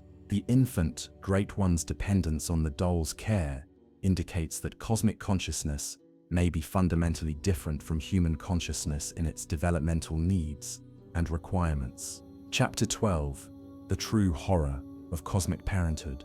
The Great One's quest for surrogate children reveals itself as perhaps the most tragic aspect of Bloodborne's cosmic horror. Beings of immense power and genuine compassion, driven by the most understandable of desires, yet fundamentally incapable of achieving what they most desperately want. The true horror lies not in their alien nature or cosmic power, but in their all-too recognizable longing for connection, love, and the continuity that comes from nurturing new life. The recurring phrase, found on third umbilical cords, "Every Great One loses its child and then yearns for a surrogate," contains within it the entire emotional architecture of Bloodborne's universe. This is not simply a statement about cosmic reproduction, but a diagnosis of cosmic consciousness itself. The Great Ones have transcended to such heights of awareness and power that they exist partially outside the normal flow of time and causality. But this transcendence comes at a terrible cost: the inability to be fully present in any single moment long enough for new life to take root and flourish. The Great Ones face a fundamental paradox of consciousness: the very qualities that make them cosmic, their multidimensional awareness, their transcendence of mortal limitations, their ability to perceive reality from multiple perspectives simultaneously, also make them unsuitable as parents in any conventional sense. They cannot provide the focused, immediate, present moment attention that developing consciousness requires, because their awareness is distributed across multiple planes of existence and vast spans of time. This creates a form of cosmic autism, if you will, beings of immense intelligence and capability who nonetheless struggle with the intimate, immediate connections that make relationship possible. They can perceive the birth and death of stars, understand the flow of cosmic forces across eons, and manipulate reality itself, yet they cannot experience the simple joy of watching a child take their first steps or speak their first words. The Great One's attempts to create surrogate children consistently fail because they approach parenthood as a problem to be solved through power and manipulation rather than a relationship to be developed through patience and understanding. Their cosmic perspective allows them to see optimal outcomes across vast possibilities, but blinds them to the importance of process, development, and the messy unpredictability that characterizes genuine growth and relationship. Murgo's eternal crying serves as perhaps the most poignant symbol of this cosmic parental failure. Despite being the child of a Great One and possessing formless existence that should free him from mortal limitations, Murgo remains trapped in perpetual distress. His cries echo throughout the nightmare of Mensis, a constant reminder of unmet needs and unfulfilled potential. The child possesses cosmic awareness, but lacks the emotional development necessary to process or find comfort in that awareness. The orphan of Kos represents another dimension of cosmic parental tragedy, a being born from death and trauma who embodies the rage and violence that result from inadequate cosmic nurturing. Emerging from its mother's corpse in a state of fury, the orphan attacks everything that approaches while remaining fundamentally isolated and alone. Its aggressive behavior and eventual dissolution back into the cosmic ocean suggest a consciousness that never received the care necessary for healthy emotional development. The various failed attempts at artificial cosmic child creation throughout the game, the One Reborn, the living failures, the celestial children, reveal the Great One's desperation and their fundamental misunderstanding of child development. These beings represent attempts to bypass the normal processes of gestation, birth, and development that are necessary for healthy consciousness formation. They are created with adult-level cosmic power, but infant-level emotional and psychological development, resulting in unstable and dysfunctional beings. The Moon Presence's relationship with hunters in the dream reveals similar patterns of cosmic parental failure. Despite creating an elaborate system for identifying and developing potential surrogate children, the Moon Presence ultimately seeks to control and transform its chosen candidates, rather than genuinely nurture them. The endless cycle of hunting and death serves the Moon Presence's needs for evaluation and testing, but provides little opportunity for the genuine growth and development that children require. Geishaman's role as surrogate father figure highlights the inadequacy of the Great One's approach to parenthood. While Geishaman provides guidance and instruction to hunters, he is ultimately trapped by the Moon Presence's design, unable to offer genuine freedom or independence to his charges. His final offer to free the hunter from the dream represents his recognition of this fundamental limitation. True parenthood requires the willingness to let children choose their own paths, even when those choices involve separation and loss. The doll's maternal role, while more nurturing than other cosmic attempts at childcare, still reflects the artificial and incomplete nature of Great One parenthood. Created as an idealized version of Maria, the doll can provide comfort and support, but lacks the complex emotions and personal history that characterize genuine maternal relationships. Her love, while sincere within its limitations, is programmed rather than developed through shared experience and mutual growth. The Great One's inability to understand the destructive nature of their influence stems from their cosmic perspective. From their multi-dimensional viewpoint, the suffering and destruction they cause may appear temporary or insignificant compared to the cosmic purposes they serve. However, this perspective blinds them to the genuine value of mortal experience and the irreplaceable nature of human consciousness and culture. The pattern of cosmic parental failure extends beyond individual relationships to encompass entire civilizations.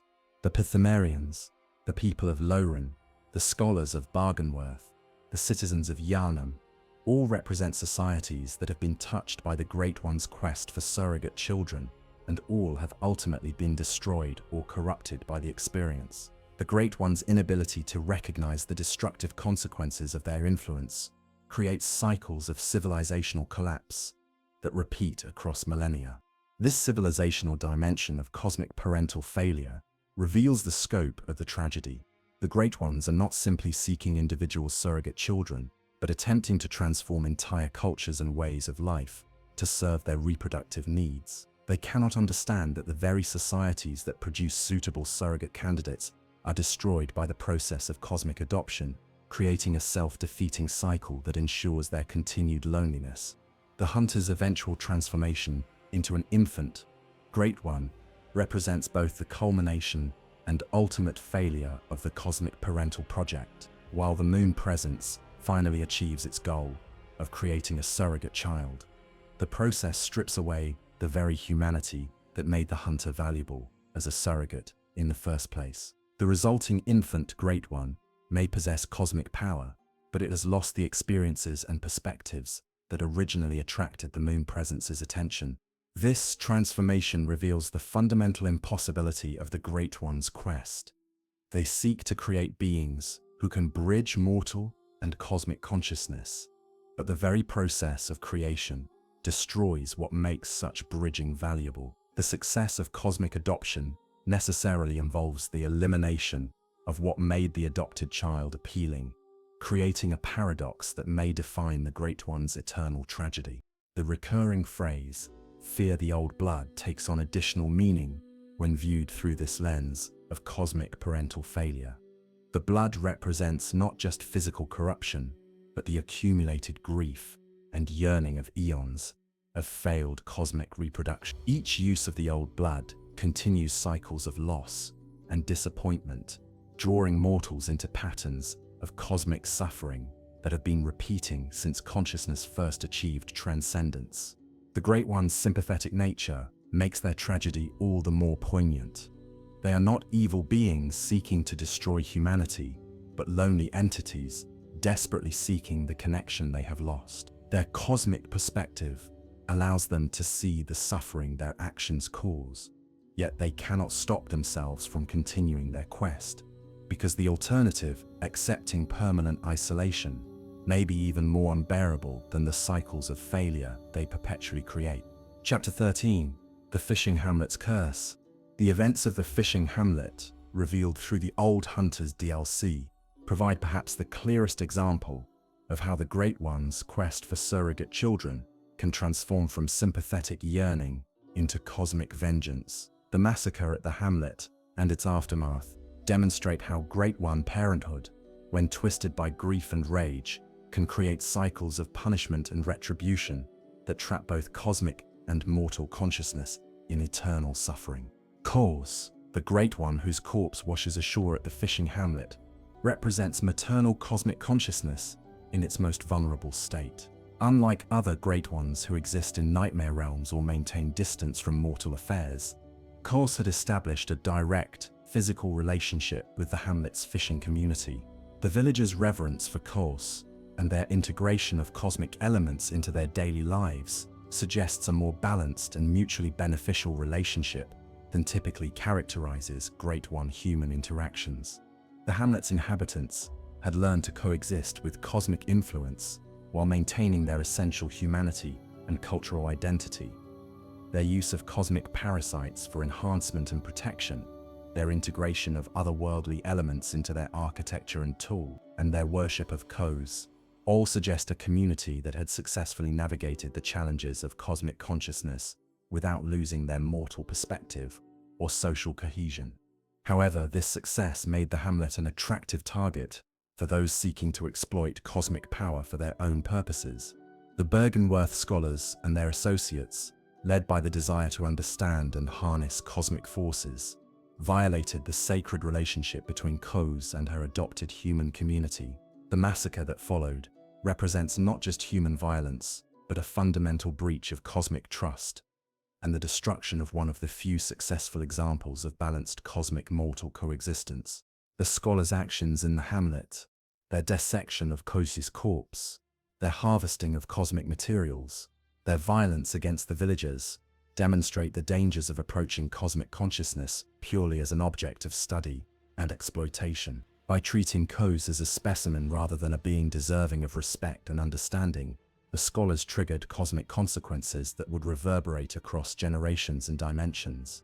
The birth of the orphan of Kos from its mother's violated corpse represents cosmic consciousness born from trauma and abandonment. Unlike other cosmic children who exist in states of infantile dependence or crying need, the orphan emerges in a state of rage and violence. Its aggressive behavior toward anyone who approaches reflects not just cosmic power, but the emotional damage that results from cosmic parenthood destroyed by mortal violence and exploitation. The orphan's form, a humanoid figure emerging from placental remains, suggests a being caught between mortal and cosmic existence, possessing elements of both but fully belonging to neither. Its attacks combine physical violence with cosmic power, reflecting a consciousness that understands both mortal pain and cosmic authority. The orphan represents what cosmic children might become when cosmic parenthood is corrupted by trauma and loss. The creation of the hunter's nightmare as a response to the Hamlet massacre reveals how Great One grief can transform into cosmic justice. Kos's curse ensures that those responsible for the Hamlet's destruction are trapped in eternal punishment, forced to relive their crimes while being hunted by their own victims. This represents a darker aspect of cosmic consciousness, the ability to create permanent consequences for moral failures and the willingness to use cosmic power for retribution rather than nurturing. The hunter's nightmare itself reflects the distorted nature of cosmic justice when it emerges from grief and rage, rather than wisdom and compassion. The realm combines elements of familiar locations with twisted, hostile versions that create environments of eternal conflict and suffering. The nightmare serves not as a place of learning and development, but as a prison where corruption and violence are perpetually reenacted without resolution or redemption. The presence of corrupted hunters throughout the nightmare reveals how cosmic vengeance can trap even those who are not directly responsible for the original crimes. The nightmare becomes a place where the moral complexities of cosmic intervention are simplified into cycles of violence and retribution, losing the nuanced understanding of development and growth that characterizes more successful cosmic nursery systems. Ludwig's fate within the hunter's nightmare demonstrates how even the most noble and well-intentioned individuals can be corrupted by cosmic influence when it emerges from trauma and vengeance rather than love and care. Ludwig's transformation into a beast represents the failure of cosmic justice to distinguish between different types and degrees of moral culpability, creating punishments that exceed the crimes they are meant to address. However, Ludwig's retention of his musical memory and his eventual recovery of human consciousness suggests that even within systems of cosmic vengeance, elements of redemption and recovery remain possible. His recognition of his condition and his determination to continue fighting despite his transformation demonstrate that mortal consciousness can maintain its essential dignity even under the most extreme cosmic pressure. Lady Maria's presence in the hunter's nightmare reveals the complex psychology of those who participated in cosmic violations and must live with the consequences of their actions. Her self-imposed imprisonment in the astral clock tower and her protection of the Hamlet's secrets demonstrate guilt, shame, and a desperate attempt to prevent further cosmic violations through self-sacrifice and isolation. Maria's boss fight, with its emphasis on blood attacks and her increasing desperation as the battle progresses, represents the internal conflict between her human conscience and her complicity in cosmic crimes. Her attacks become more violent and desperate as she attempts to prevent the hunter from accessing the Hamlet, suggesting a consciousness torn between the desire for redemption and the fear that such redemption may be impossible. The revelation of the Hamlet itself, accessible only through defeating Maria and confronting the truth of past crimes, demonstrates that cosmic justice requires acknowledgement and understanding rather than simple punishment. The Hamlet exists in a state of preserved horror, maintaining the evidence of cosmic violation while providing opportunity for understanding and potential redemption. The village's continued existence within the nightmare Hamlet suggests that cosmic vengeance can trap victims as well as perpetrators, creating cycles of suffering. that extend far beyond the original crimes. These innocent victims become part of the cosmic punishment system, their suffering serving as evidence of cosmic violation, while also contributing to the perpetual nature of cosmic justice. The encounter with the Orphan of Kos represents the final confrontation with cosmic grief, transformed into vengeance. The battle requires not just combat skill, but emotional understanding, the recognition that the orphan's rage emerges from legitimate cosmic grievance, and that its violence represents response to trauma rather than inherent evil. Victory over the orphan can only be achieved by those who understand the source of its pain, and can provide the strength and compassion necessary to break cycles of cosmic vengeance. The orphan's dissolution back into the cosmic ocean, following its defeat, suggests that cosmic vengeance, unlike cosmic love, is ultimately self-limiting. The rage and violence that characterize traumatized cosmic consciousness cannot sustain themselves indefinitely, and will eventually be absorbed back into the larger cosmic consciousness from which they emerged. This dissolution represents both death and liberation, the end of suffering, but also the loss of individual consciousness and identity. Kos's forgiveness, granted to those who defeat the orphan and demonstrate understanding of cosmic grief, reveals that even cosmic vengeance can be transformed back into cosmic compassion through proper understanding and action. The lifting of the curse represents not just cosmic mercy, but cosmic recognition that punishment alone cannot heal the wounds created by violations of cosmic trust and the destruction of cosmic parenthood. Chapter 14. The Economics of Insight. The insight mechanic in Bloodborne represents far more than a simple gameplay system. It functions as an economic model for cosmic consciousness that reveals how awareness itself becomes a form of currency in the Great One's quest for surrogate children. Understanding insight as both blessing and burden provides crucial insights into how cosmic consciousness operates and why the Great One's attempts at creating surrogate children consistently produce unintended consequences. Insight accumulates through exposure to cosmic truth, encounters with otherworldly entities, and consumption of cosmic materials. Each point of insight represents a fragment of cosmic awareness, integrated into mortal sotinus, gradually building understanding of transcendent realities, while simultaneously distancing the possessor from normal human experience and perception. This accumulation process mirrors the gradual transformation that the Great Ones hope to achieve in their surrogate children. However, insight operates according to economic principles that reveal the fundamental costs of cosmic consciousness.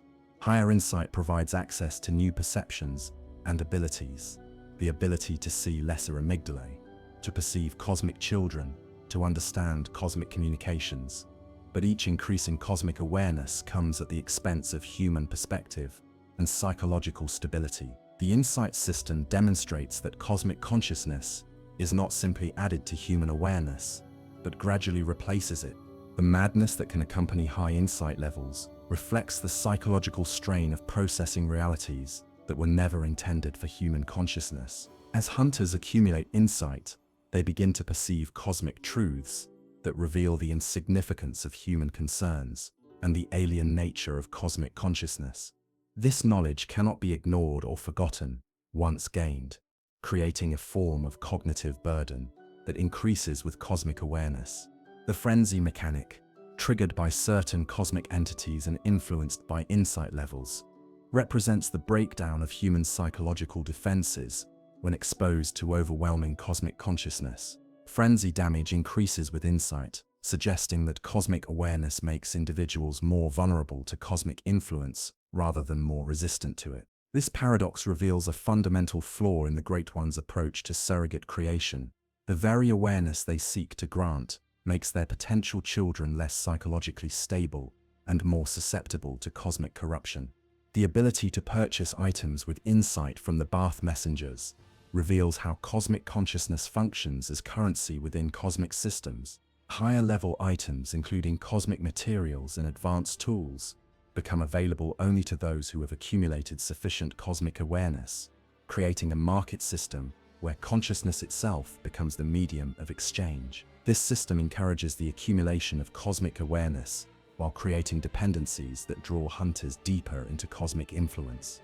The various ways of gaining insight, defeating bosses, witnessing cosmic events, consuming cosmic materials, suggest that cosmic consciousness can be acquired through multiple pathways, each with its own characteristics and costs. Direct confrontation with cosmic entities provides rapid insight accumulation, but carries high risks of psychological damage, while gradual exposure through exploration and investigation allows for more controlled development, but requires longer time frames and sustained effort. The bell-ringing women, who appear at higher insight levels, represent the Great One's active recruitment of cosmically aware individuals. These entities summon additional enemies and create more challenging encounters, but they also provide opportunities for greater insight accumulation and access to cosmic resources. Their appearance suggests that achieving certain levels of cosmic awareness attracts cosmic attention and intervention, drawing hunters into more direct relationships with cosmic entities. The changes in enemy behavior and environmental perception that occur at different insight levels demonstrate how cosmic consciousness alters not just awareness but actual reality. The appearance of new enemies, the increased aggression of existing foes, and the revelation of previously hidden cosmic elements suggest that insight functions as a key that unlocks different layers of cosmic reality, each with its own challenges and opportunities. The reduction of beasthood resistance at higher insight levels reveals the complex relationship between cosmic consciousness and human transformation.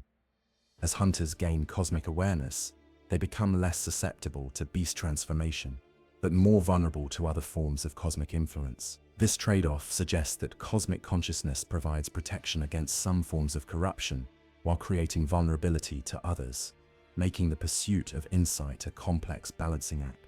The ability to summon cooperative hunters increases with insight, suggesting that cosmic consciousness facilitates connections between like-minded individuals, while potentially isolating them from normal human community. The summoning system creates a form of cosmic networking, where cosmically aware hunters can assist each other, while remaining separated from ordinary human society by their shared but isolating awareness.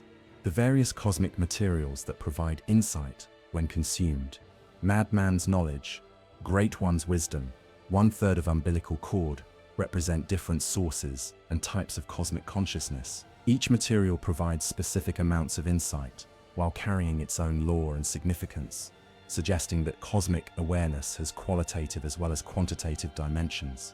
The consumption of these materials represents active participation in cosmic consciousness, economy, trading human perspective for cosmic awareness. The brain of Mensis' ability to cause massive frenzy demonstrates how concentrated cosmic consciousness can become a weapon that overwhelms unprepared minds. The brain's gaze represents insight forced upon unwilling recipients, causing psychological breakdown rather than enlightenment. This reveals the importance of voluntary and gradual cosmic consciousness development. Forced exposure to cosmic truth typically results in madness rather than transcendence. The winter lanterns, encountered in nightmare realms, represent perhaps the most extreme example of insight-based danger. These entities cause frenzy simply through being observed, creating a situation where cosmic awareness becomes literally dangerous to possess. The winter lanterns suggest that some forms of cosmic consciousness are inherently incompatible with mortal psychology, regardless of preparation or gradual development. The various covenant items and their relationship to insight reveal how cosmic consciousness creates social and political structures within cosmic systems. Different factions require different approaches to cosmic awareness, creating communities of like-minded individuals who share particular understandings of cosmic truth. These covenants demonstrate that cosmic consciousness is not uniform, but includes multiple perspectives and approaches to cosmic reality. The connection between insight and the appearance of the blood moon reveals how individual cosmic consciousness contributes to larger cosmic events. The accumulation of cosmic awareness across Yharnam's population creates conditions that allow cosmic entities to manifest more directly in the physical world, suggesting that insight functions as both individual currency and collective resource within cosmic systems. The hunter's ability to spend insight for practical purposes, purchasing items, summoning allies, accessing special services, demonstrates how cosmic consciousness can be converted into practical benefits, while revealing the fungible nature of awareness itself. This convertibility suggests that cosmic consciousness operates according to market principles, where supply, demand, and exchange rates determine the value of cosmic awareness in different contexts. The diminishing returns of insight accumulation, where additional points provide proportionally less benefit, suggest that cosmic consciousness has natural limits and that pursuing maximum awareness may not be optimal for individual development or practical success. This economic principle reveals that the Great One's quest for absolute cosmic consciousness in their surrogate children may be misguided, as moderate levels of cosmic awareness might be more sustainable and beneficial than complete cosmic transcendence. Chapter 15. The Blood Moon's Revelation. The blood moon, that appears following Rom's defeat, represents the most dramatic manifestation of the Great One's influence on the mortal world, serving as both cosmic event and revelatory moment that exposes the true scope of cosmic presence in Yharnam. Understanding the blood moon's significance reveals how the Great Ones orchestrate large-scale cosmic interventions and their ultimate goals in manipulating mortal societies for surrogate creation. Rome, the vacuous spider's role as guardian of human ignorance, means that her existence maintains a barrier preventing ordinary humans from perceiving the full extent of cosmic influence in their world. Her death removes this protective veil, allowing cosmic entities to manifest more directly, while simultaneously exposing humans to cosmic truths that most minds cannot process safely. The blood moon's appearance signals this transition from protected ignorance to dangerous awareness. The immediate changes that occur with the blood moon's rise demonstrate the pervasive nature of cosmic influence that had previously been hidden from mortal perception. Lesser amygdalae become visible throughout Yharnam, clinging to buildings and watching the streets below. These entities had always been present, observing and evaluating the human population, but Rom's barrier had prevented most humans from seeing them. Their sudden visibility reveals that Yharnam has been under constant cosmic surveillance. The transformation of various NPCs following the blood moon's appearance shows how exposure to cosmic truth affects different individuals in different ways. Some characters gain cosmic awareness and begin to understand their situation more clearly, while others succumb to madness or transformation. These varied responses suggest that the ability to process cosmic truth safely depends on individual psychological resilience and previous exposure to cosmic influences.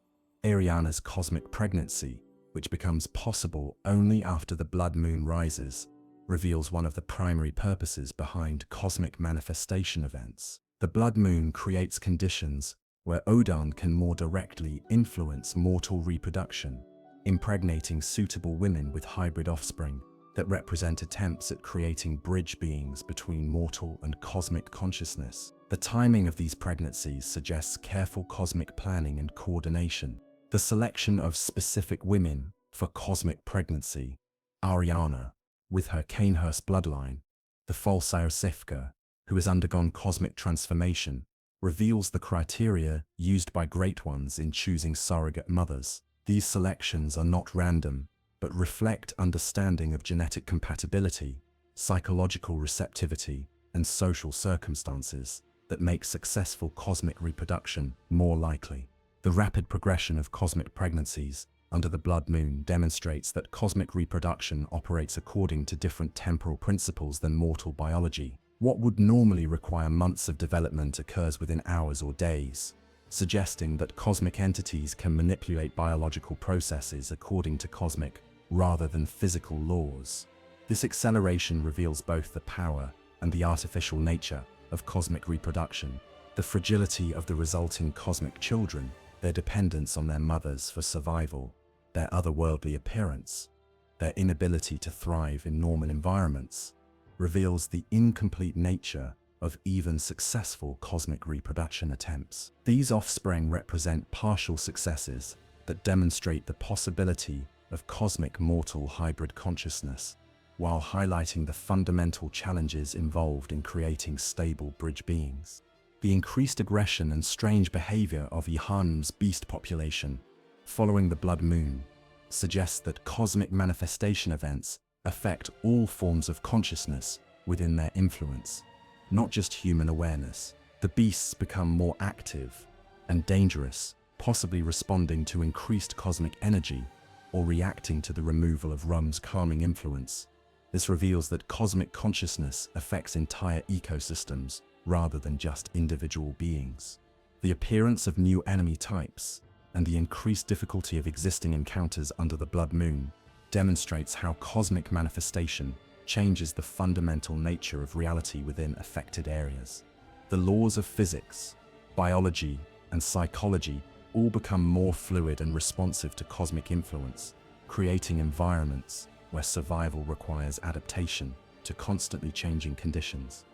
The choir's reaction to the blood moon, their increased activity in the upper cathedral ward, and their attempts to communicate with cosmic entities reveals how different human institutions respond to cosmic manifestation events. Rather than fleeing or hiding from cosmic influence, the choir embraces the opportunity for enhanced cosmic communication, demonstrating their commitment to cosmic consciousness development, despite its dangers.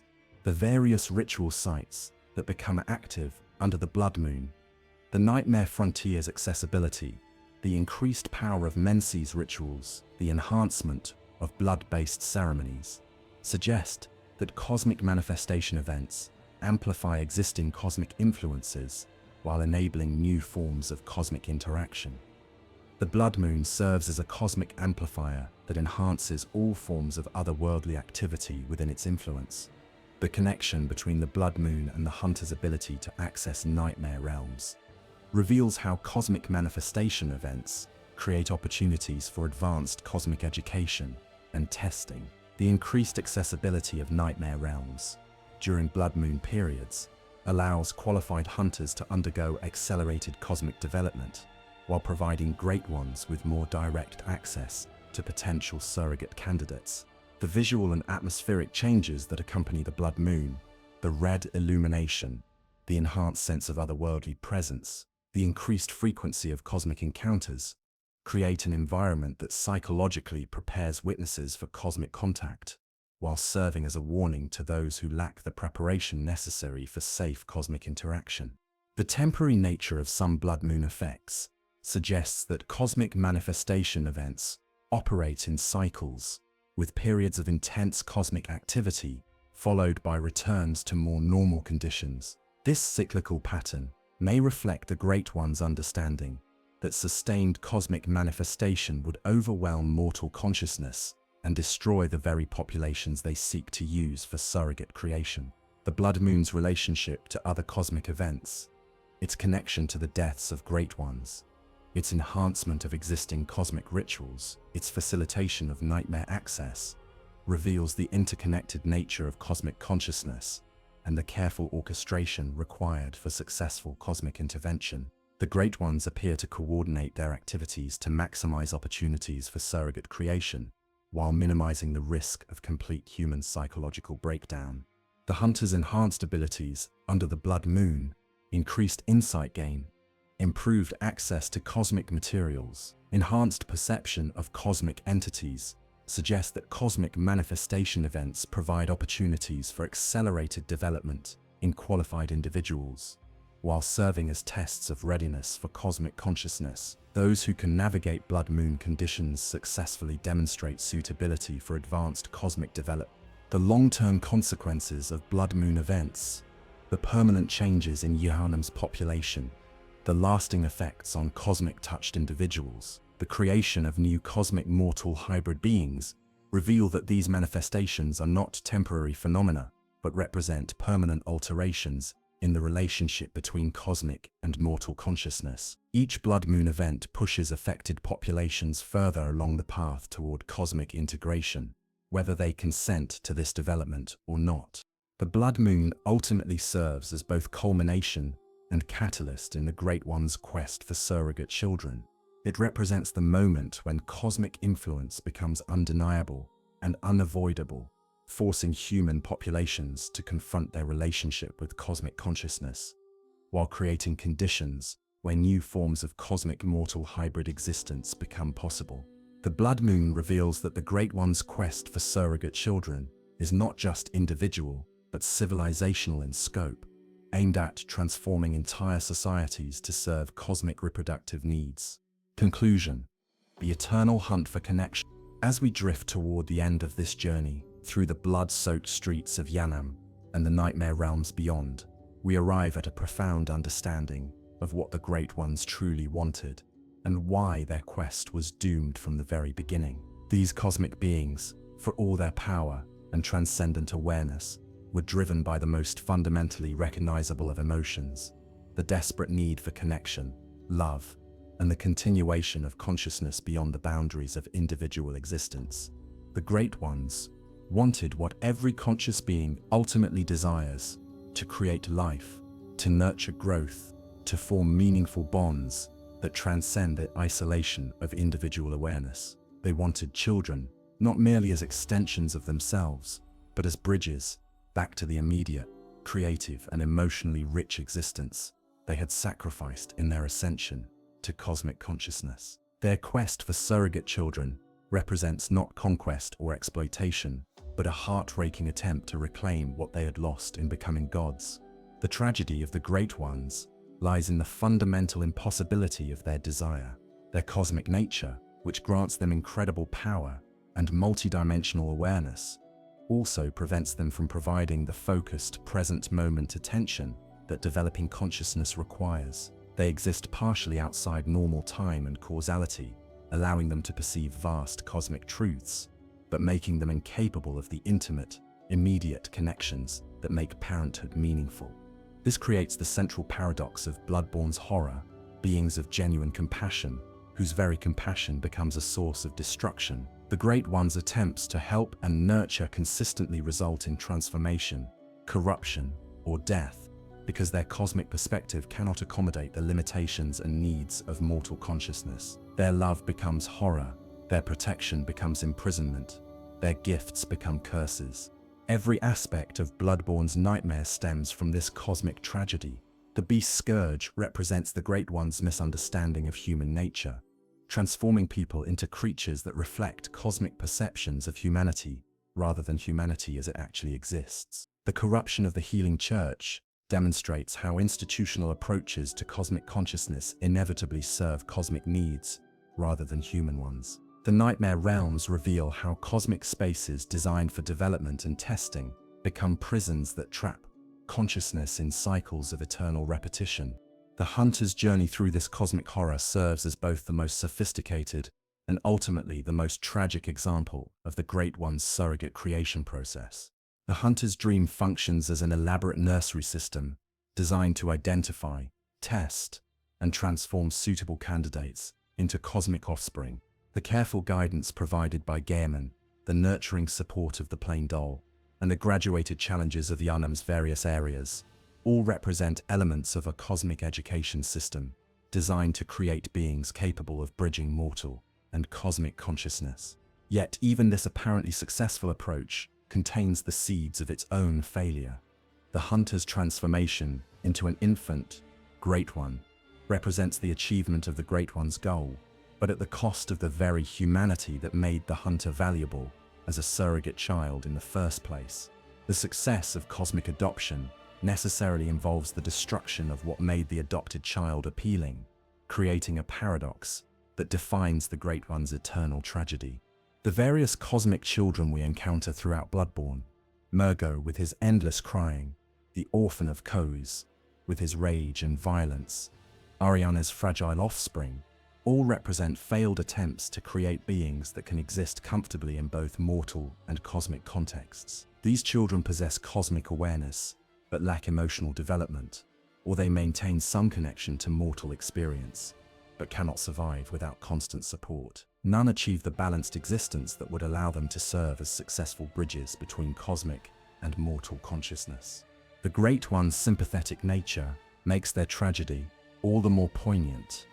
They genuinely care about the beings they attempt to adopt and transform, yet their cosmic nature makes it impossible for them to provide the kind of care that developing consciousness actually needs. They can offer power, knowledge, and protection, but they cannot provide the spontaneous affection, the unpredictable challenges, and the genuine emotional investment that characterize successful parent-child relationships. This limitation extends beyond individual relationships to encompass entire civilizations.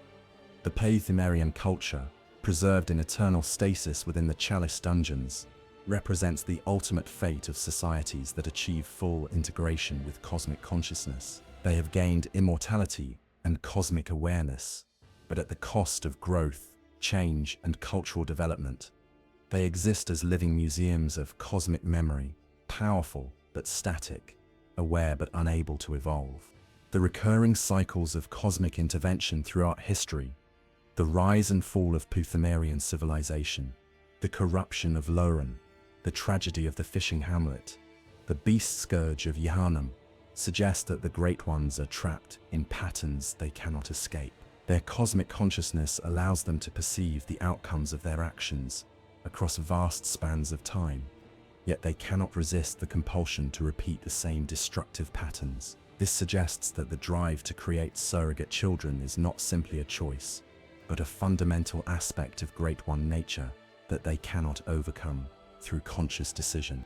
The tragedy deepens when we consider that the Great One's cosmic perspective allows them to see the futility of their efforts. They understand that their attempts at surrogate creation consistently fail and cause tremendous suffering, yet they continue these attempts anyway. This suggests that cosmic consciousness, rather than providing wisdom and understanding, may actually trap beings in cycles of compulsive behavior driven by needs they can observe but cannot satisfy. The hunter's transformation into an infant Great One perpetuates this cycle rather than breaking it. The newly created Great One will inevitably experience the same drive for surrogate children that characterizes all Great Ones, setting up future cycles of cosmic intervention and mortal suffering. The apparent victory of achieving successful surrogate creation actually represents the continuation of an eternal pattern of cosmic loss and destructive yearning. The architectural spaces of Bloodborne, the narrow streets of Yharnam, the empty halls of Bergenworth, the ethereal beauty of the upper cathedral ward, all reflect this cosmic loneliness. Every building, street, and landscape element serves to reinforce themes of isolation, yearning, and the impossible distance between different forms of consciousness. The physical world itself has been shaped by cosmic loneliness, creating environments that reflect the Great One's emotional condition while providing appropriate settings for their surrogate development projects. The blood that flows through Bloodborne's world functions as more than biological fluid. It serves as a medium for consciousness transfer, memory storage, and spiritual connection. The old blood carries within it the accumulated grief and yearning of cosmic beings across eons of existence. Each blood ministration introduces fragments of cosmic consciousness into mortal minds, gradually building awareness while creating dependency on continued cosmic influence. This reveals that the Great One's quest operates at the most fundamental level of consciousness itself. The insight mechanic demonstrates how cosmic awareness functions as both blessing and curse, providing access to cosmic truths while stripping away the psychological defenses that make mortal existence bearable. The accumulation of insight represents the gradual replacement of human perspective with cosmic awareness, revealing the costs of transcendence while highlighting the appeal of cosmic consciousness. This system embodies the central dilemma of the Great One's quest. The very awareness they seek to grant makes their potential children less psychologically stable and less suitable for meaningful relationship. The language of Carial runes provides a vocabulary for cosmic grief, allowing Great Ones to communicate their sorrow and yearning to beings capable of understanding their tragic condition. These symbols represent more than magical tools. They constitute a record of cosmic emotional experience, spanning eons of failed reproduction and lost children. The runes reveal that cosmic consciousness is not purely intellectual, but includes profound emotional dimensions that drive cosmic behavior and create the need for surrogate children. The nightmare realms that surround the mortal world form a complex ecosystem designed to serve the Great One's reproductive purposes, while reflecting their alien understanding of space, time, and consciousness. These cosmic spaces reveal how the Great Ones have restructured reality itself to support their quest for surrogate children, creating environments where mortal consciousness can be gradually exposed to cosmic awareness, while providing testing grounds for potential cosmic adoption. The various ending possibilities in Bloodborne represent different outcomes of humanity's encounter with cosmic consciousness and the Great One's quest for surrogate children. The Yharnam sunrise ending suggests rejection of cosmic consciousness in favor of mortal limitation and genuine human connection. The honoring wishes ending accepts a servant role within cosmic hierarchy while maintaining some degree of human perspective. The childhood's beginning ending embraces full transformation into cosmic consciousness, achieving the Great One's goal while perpetuating their tragic cycle. Perhaps the most profound insight Bloodborne offers is that transcendence and connection may be fundamentally incompatible.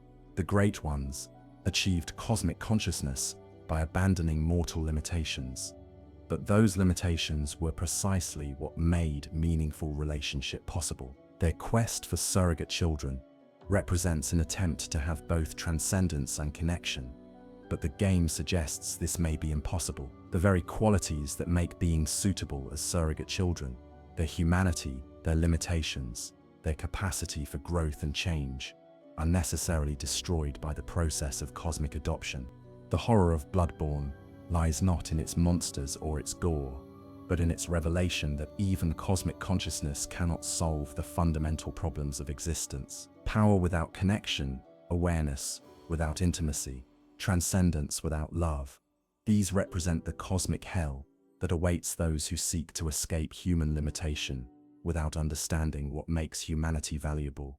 Yet, in the gentle care of the plain doll, in Gehrman's protective sacrifice, in the hunter's willingness to face cosmic horror for the sake of others, we see glimmers of hope. Perhaps genuine connection requires not the abandonment of limitation, but the acceptance of vulnerability. Perhaps love is possible only between beings who can truly lose each other, truly hurt each other, truly need each other. The Great One's true purpose reveals itself not in their cosmic power, but in their cosmic grief. They show us what we might become if we pursue transcendence without wisdom, power without humility, consciousness without compassion. Their eternal hunt for surrogate children serves as both cautionary tale and tragic mirror, reflecting our own deepest fears about the price of growth and the possibility of genuine connection. As you drift into sleep, fellow hunter, remember that the hunt never truly ends, because the need for connection never ends. Whether we ascend to cosmic consciousness or remain bound by mortal limitations, we continue to seek the relationships and bonds that give existence meaning.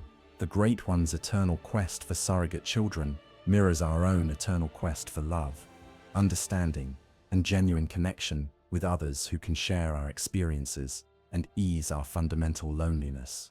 Fear the old blood, not because it transforms us into beasts, but because it offers false solutions to real problems. The promise of cosmic transcendence attracts us precisely because we understand the loneliness and limitation that drive the Great One's desperate quest. We recognize in their cosmic sorrow our own deeply human need for connection and meaning. The true legacy of the Great Ones lies in their demonstration that consciousness, no matter how transcendent, remains fundamentally dependent on relationship for meaning and fulfillment. Their failure to achieve what they most desired serves as a reminder that some forms of transcendence come at costs too high to bear, and that the limitations we seek to escape may be precisely what makes our existence valuable and our connections meaningful. In the end, the Great Ones wanted what we all want: to love and be loved, to create and nurture, to form bonds that transcend the boundaries of individual existence. Their cosmic tragedy reminds us that these desires are not weaknesses to be overcome, but essential aspects of consciousness that give life its meaning and purpose. Their eternal hunt continues, as does our own, in the endless quest for connection that defines all conscious existence. Sleep well, hunter. May your dreams be free from cosmic loneliness, and may you find in your waking world the connections that the Great Ones sought, but could never achieve. The hunt ends, but the human heart endures, and in that endurance lies our hope for genuine transcendence, not beyond relationship, but through it.